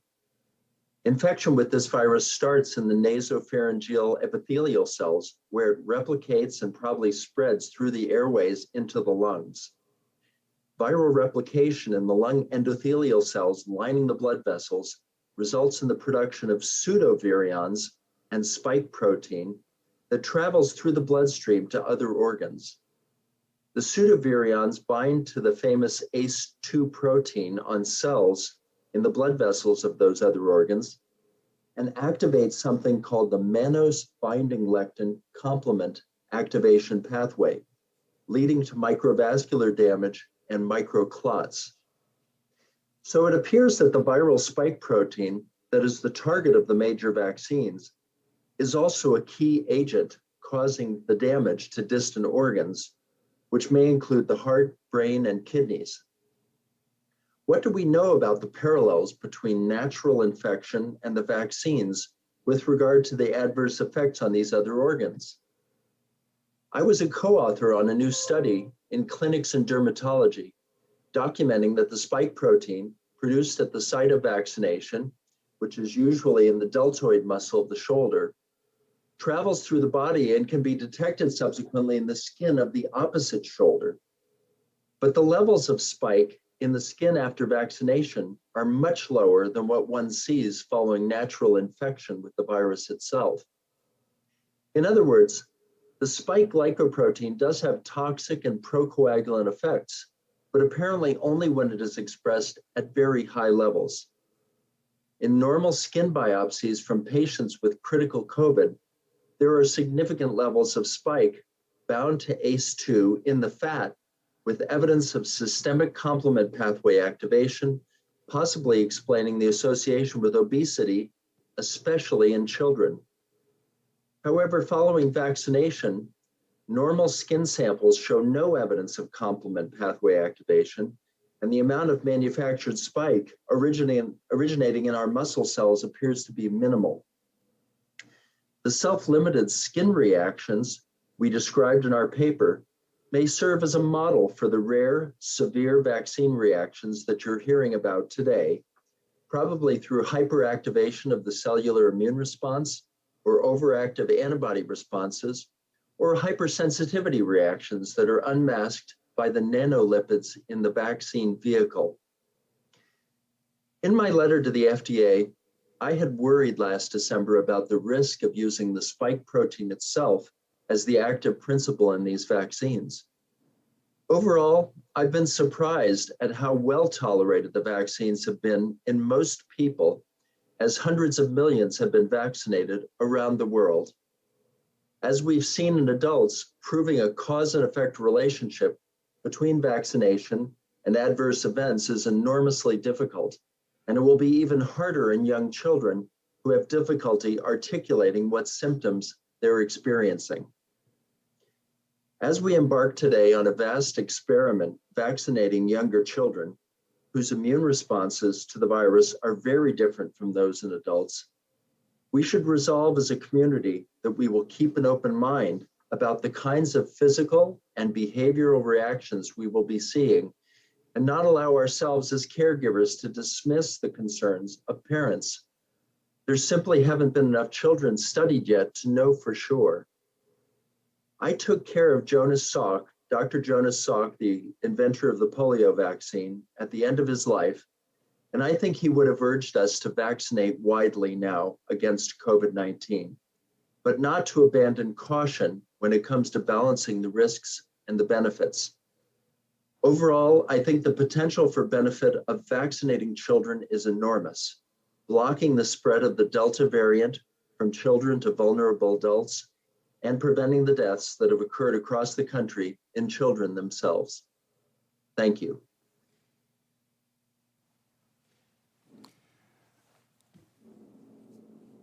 I think next we will go to Dr. Aditi Bhargava. Dr. Bhargava is a professor in the Department of Obstetrics and Gynecology and the Center for Reproductive Sciences at University of California, San Francisco. Dr. Bhargava. Thank you for the invitation. My name is Aditi Bhargava. I'm a professor at UCSF and a molecular biologist with 33 years of research experience. These are my scientific views. COVID-19 vaccines are often compared to polio vaccines. This is apples to orange comparison because RNA and DNA viruses are fundamentally different. DNA viruses mutate at a very slow rate. DNA viruses induce lifelong immunity. After a natural infection with DNA viruses such as the polio or chickenpox, No one needs to be vaccinated or develops the disease in their lifetime. In contrast, RNA viruses mutate frequently and do not induce lifelong immunity, as we have seen with SARS-CoV-2 or flu viruses. One can have influenza multiple times in their lives, vaccines or no vaccines. Flu has not been eradicated, nor is there any talk to eradicate it. There is no herd immunity for flu. It is simply not an achievable goal. Safety issues with vaccines happen despite best of intentions. There are no drugs without side effects. For example, measles and rotavirus vaccines have been recalled due to safety concerns despite stringent clinical trials and years of data. Unlike other drug trials, vaccine trials are different as they are tested on a largely healthy population to prevent infection. Next slide, please. Good vaccines are modeled to mimic natural infection and rely on one's own immune system to produce antibodies and provide protection. Natural immunity is the gold standard. CDC estimates that nearly 43% of the country is already infected with SARS-CoV-2 and thus naturally immune. And that was all before the more transmissible Delta variant took hold. Living in a bubble or sterile conditions is counterproductive to everything we know about strengthening the immune system. It's Immunology 101. To downplay the beneficial and protective powers of our immune system goes against the founding principles of immunology. Several studies about SARS-CoV-2 are validating that knowledge. There is no documented case of a naturally immune person getting reinfected with severe disease or hospitalization, despite the first case reported nearly 2 years ago. In sharp contrast, there are thousands of cases of severe COVID, hospitalization, and deaths in fully vaccinated people.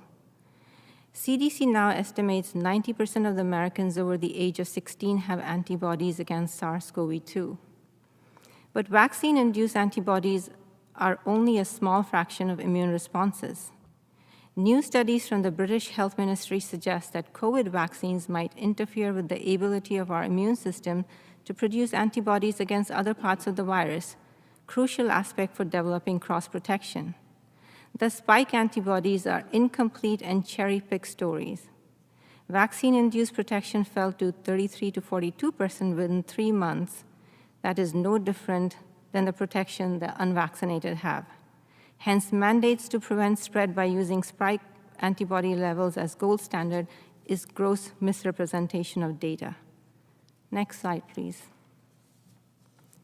It should not have taken the Massachusetts breakthrough infection in the summer to discover that fully vaccinated people are just as vulnerable to being infected and transmit SARS-CoV-2 as the unvaccinated.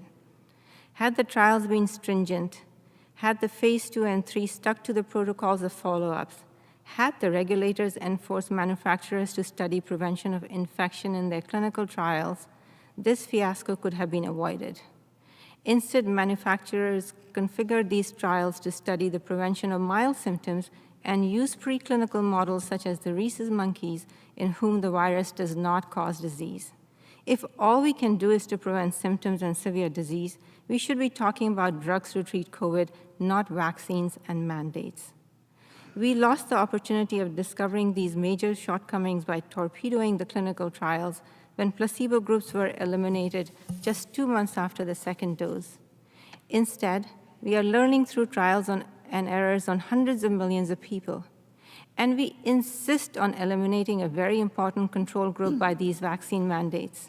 There is no scientific study or experimental design in which we can learn anything of value without a control group, certainly not about safety and efficacy. Persistent high levels of antibodies often indicate pathology to the body's immune system. That is the basis of autoimmune disease.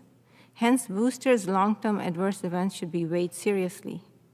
The notion that we are in an emergency nearly 2 years after the pandemic and that should justify cutting corners or taking shortcuts is simply wrong.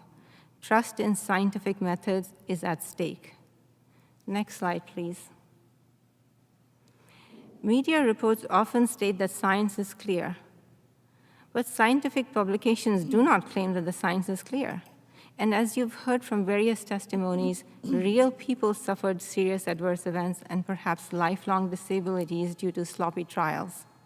I will conclude by asking you, if the vaccines don't prevent infection and transmission, surely mandating person A to protect person B is pointless.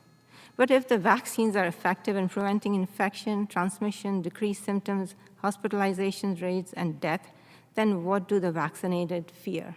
Thank you. Thank you, Dr. Bhargava. Next, we'll have Dr. Retzef Levy.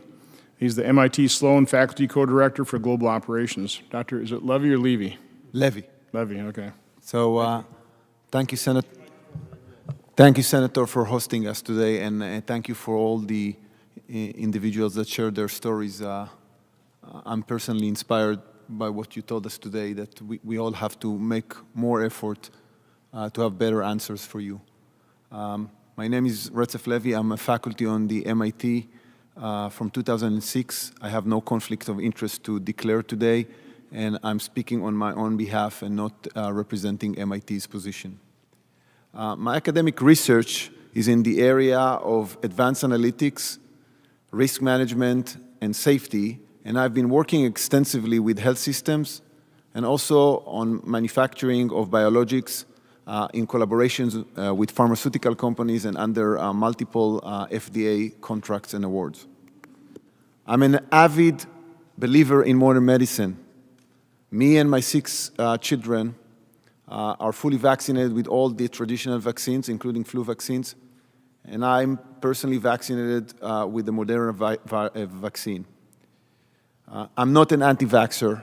I'm not a Republican. I'm not a Democrat. I'm just happen to be a scientist that challenge the current narrative that dominates public policy, public health policies around the world, in the US and in Israel.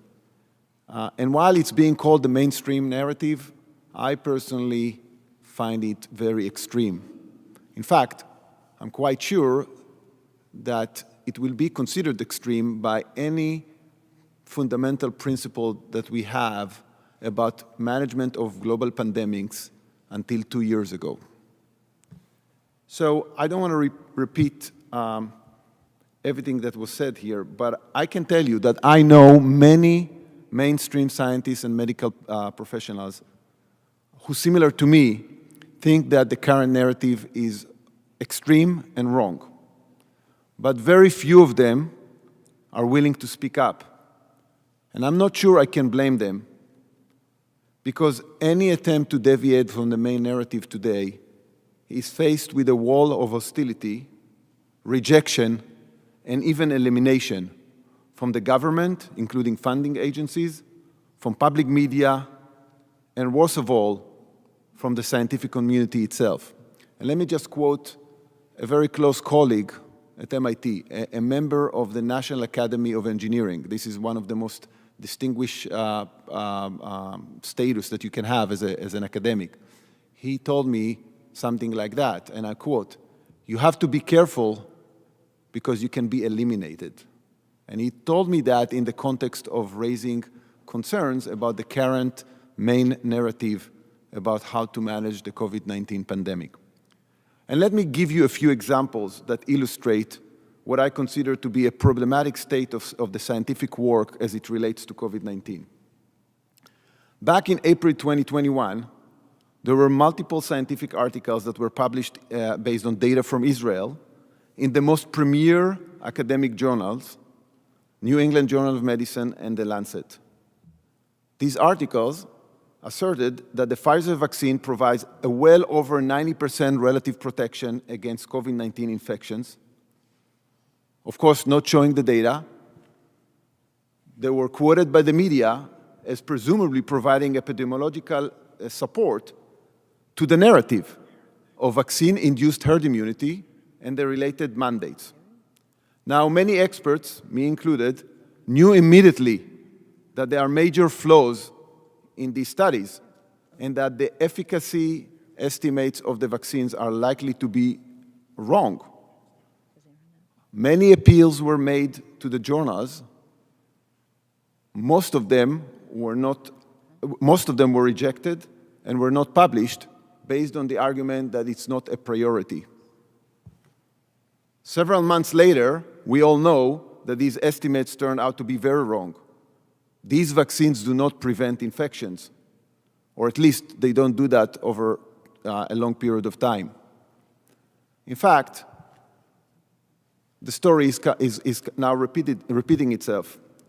Several weeks ago, there are 2 additional scientific articles, basically by the same set of authors in the very same journals, now promising us that the booster vaccines that were given in Israel have an efficacy of over 90% in protecting against infections. Let me mention just 2 of the flaws of these studies that can be easily understood by everybody. The first is that all of these studies follow patients for an extremely short period of time. In most of the cases, far less than 2 weeks. One has to ask himself or herself, what does it even mean to follow someone for 2 weeks in order to determine the efficacy of a vaccine?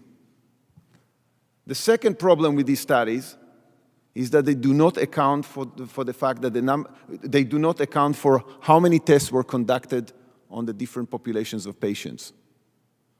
When you do that, when you incorporate that into the analysis, you immediately find out that even in the best case scenario, immediately after vaccination, these vaccines do not have an efficacy of over 90%, but something more like 60% efficacy.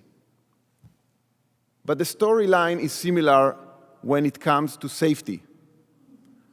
Scientific publications in the most prestigious journals asserting that the vaccine is safe, failing to report on serious side effects such as deaths, whereas attempts to raise awareness to concerning data, and I'm going to share a personal example about that.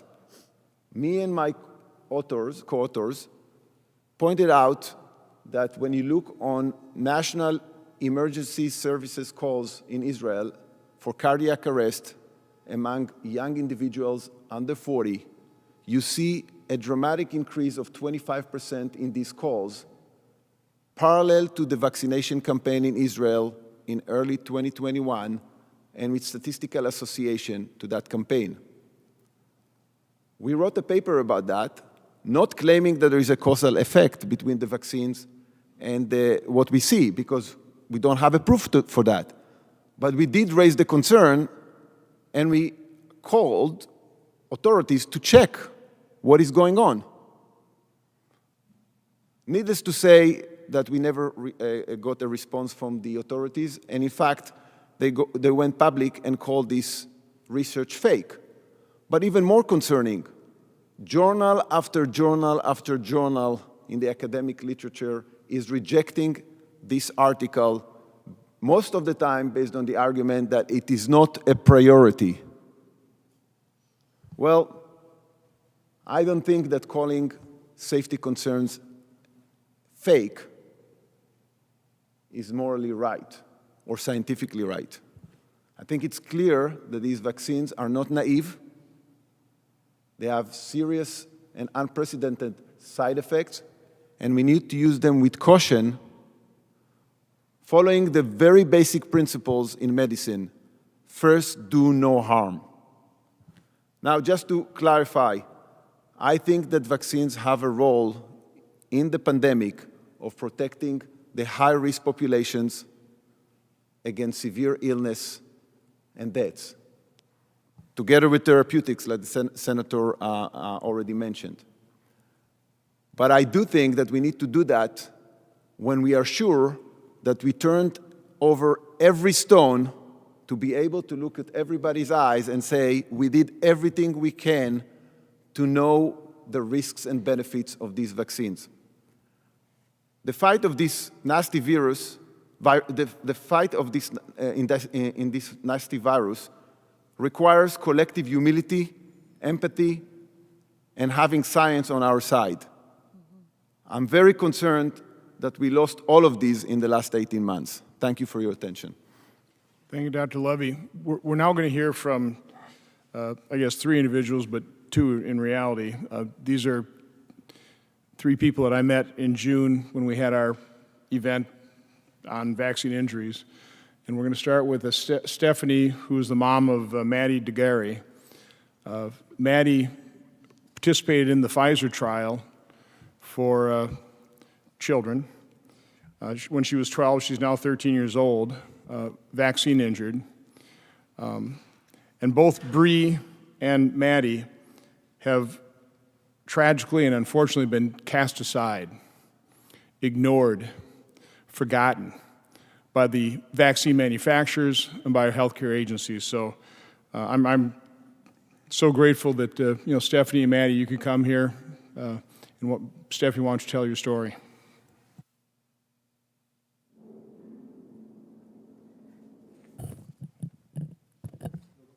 Closer? Okay. Hi, my name is Stephanie DeGarry, and this is my daughter, Maddie. When she was 12 years old, she participated in the Pfizer COVID vaccine trial for 12 to 15-year-olds at Cincinnati Children's Hospital. This is the first trial any of my kids have ever been in. I never had considered ever putting them in a trial before, but this seemed like, when they asked if they could be in it, it seemed like a win-win, So it's been over 9 months since she got her second dose. She can't walk. She's in a wheelchair. She has an NG tube for all of her nutrition. She has constant pain in her stomach, back, and neck. She was over there laying on chairs because she can't make it through this. She can't feel her legs, and that's just the tip of the iceberg. When she got her first dose, her reaction was typical.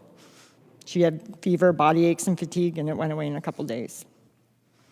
When she got her second dose, she had immediate pain where she had gotten the injection, and the first thing she told me because her dad took her, was that didn't happen. That hurt way more than the first time, like enough to point it out.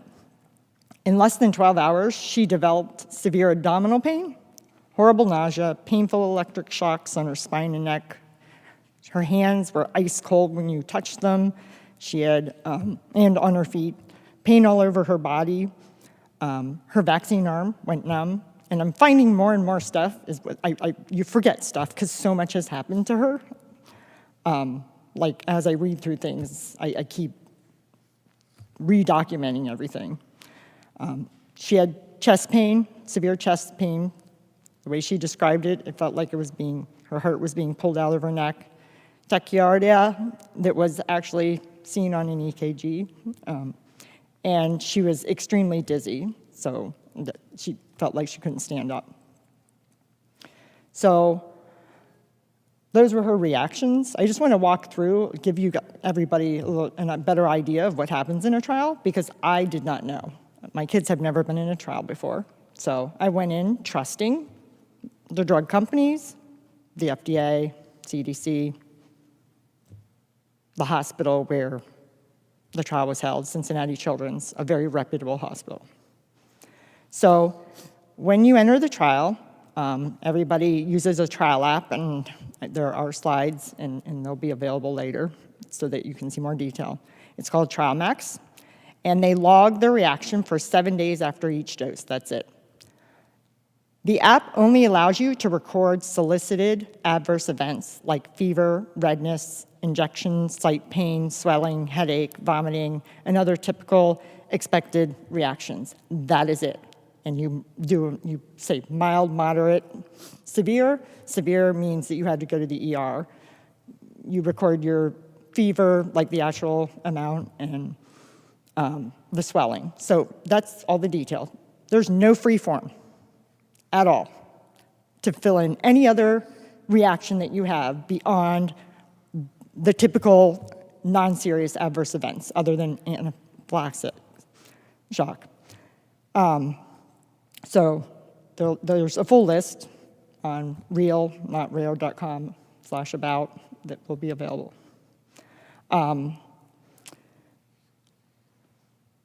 What you have to do if you have any other type of adverse event is you have to call the study doctor or the principal investigator.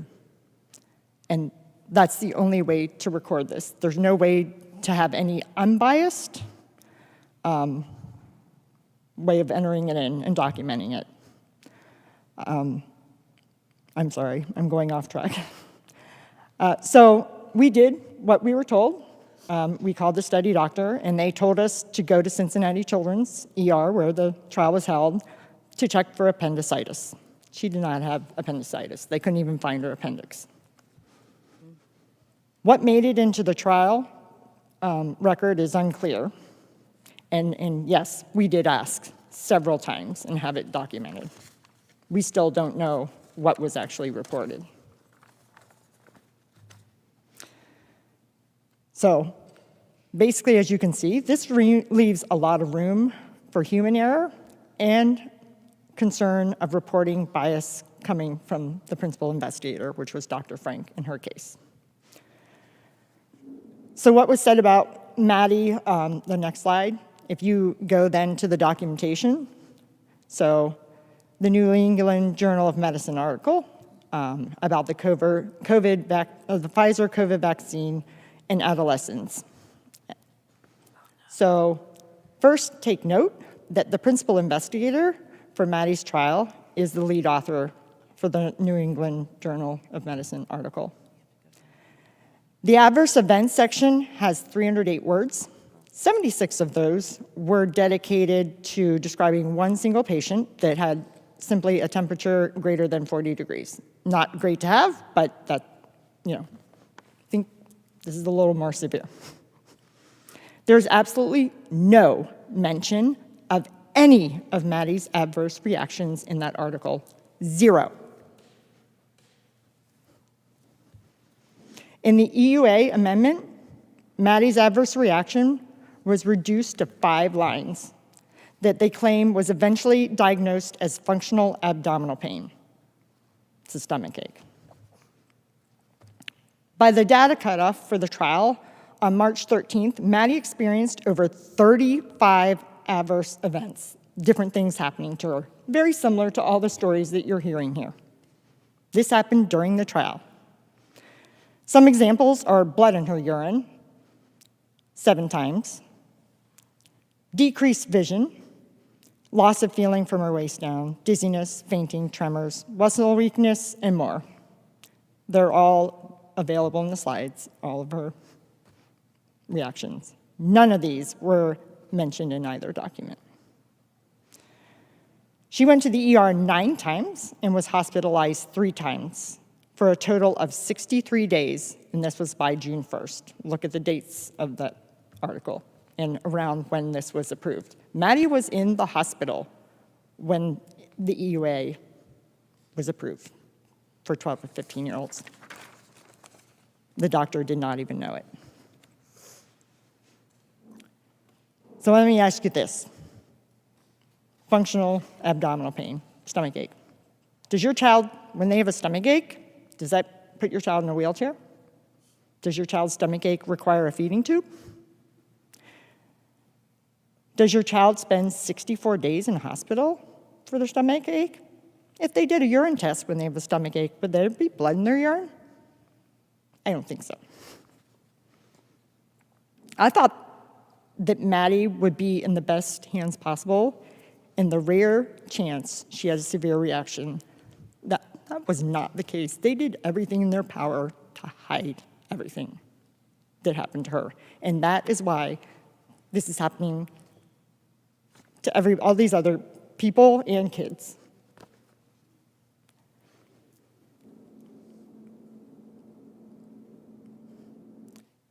So my question is, you're hearing my story. Maddie was not kicked out of the trial. So she's still in it.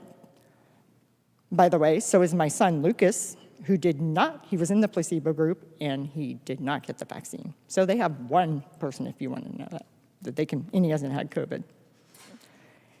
If they minimalize Maddie's reaction to the vaccine like this, I wonder what really happened to those in the clinical trials who had a reaction to the first dose. They never got to have the second dose. That means they're out of the trial.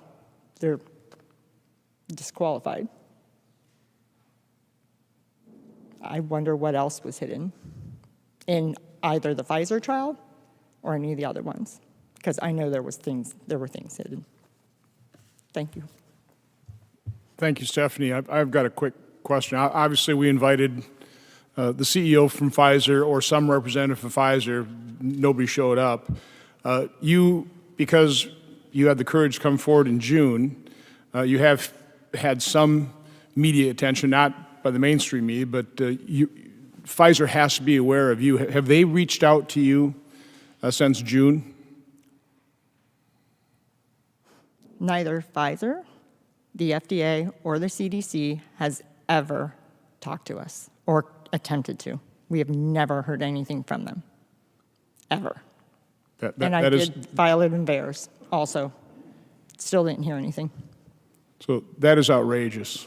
I mean, not only totally cast aside, but I think what you described in your testimony, I would term it as a cover-up. But thank you, Maddie. God bless you.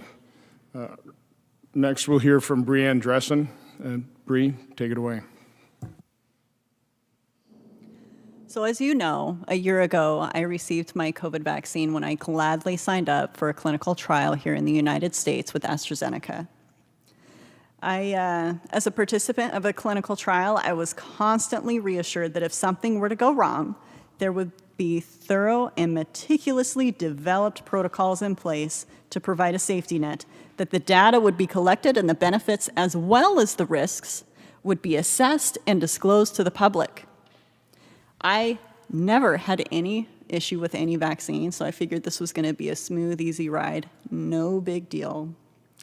Prior to my involvement, the pharmaceutical company agreed to pay any medical expense as a result of a possible injury. Unfortunately, for a lack of support on their part, we have had to refinance our home to pay for our medical expenses. Like Maddie's trial, we had a tracking app.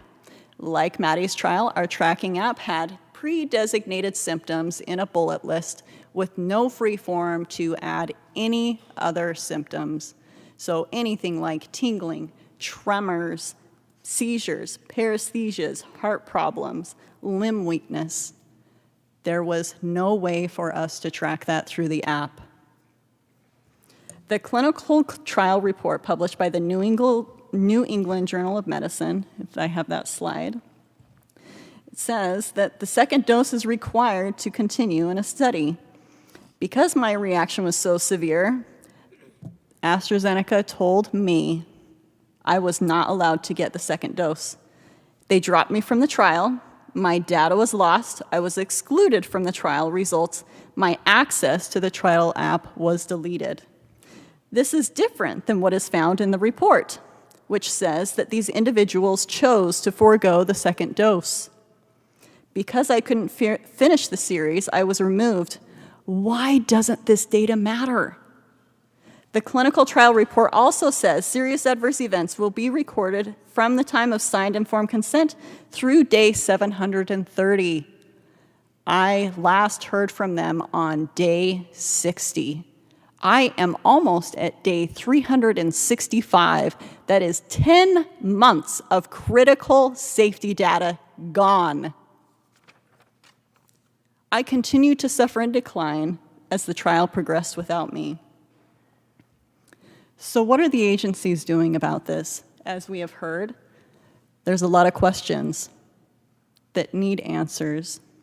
The heads of the NIH, FDA, and CDC have known firsthand about my case and thousands of others. These direct reports began as early as last December. I, along with several injured physicians, continued to reach out to the FDA through emails, phone calls. We did video conferences with Peter Marks and Janet Woodcock, constant emails with Janet Woodcock and myself directly. We have literally asked and we have begged repeatedly for them to acknowledge these reactions. They declined. They know that their lack of acknowledgement has created insurmountable barrier to our ability to receive medical care from doctors who rely on these agencies for information. They know about the issues with the clinical trials, they know about the deaths, they know about the lack of follow-up on VAERS, they know about the injuries to children, they know about Maddie. I have discussed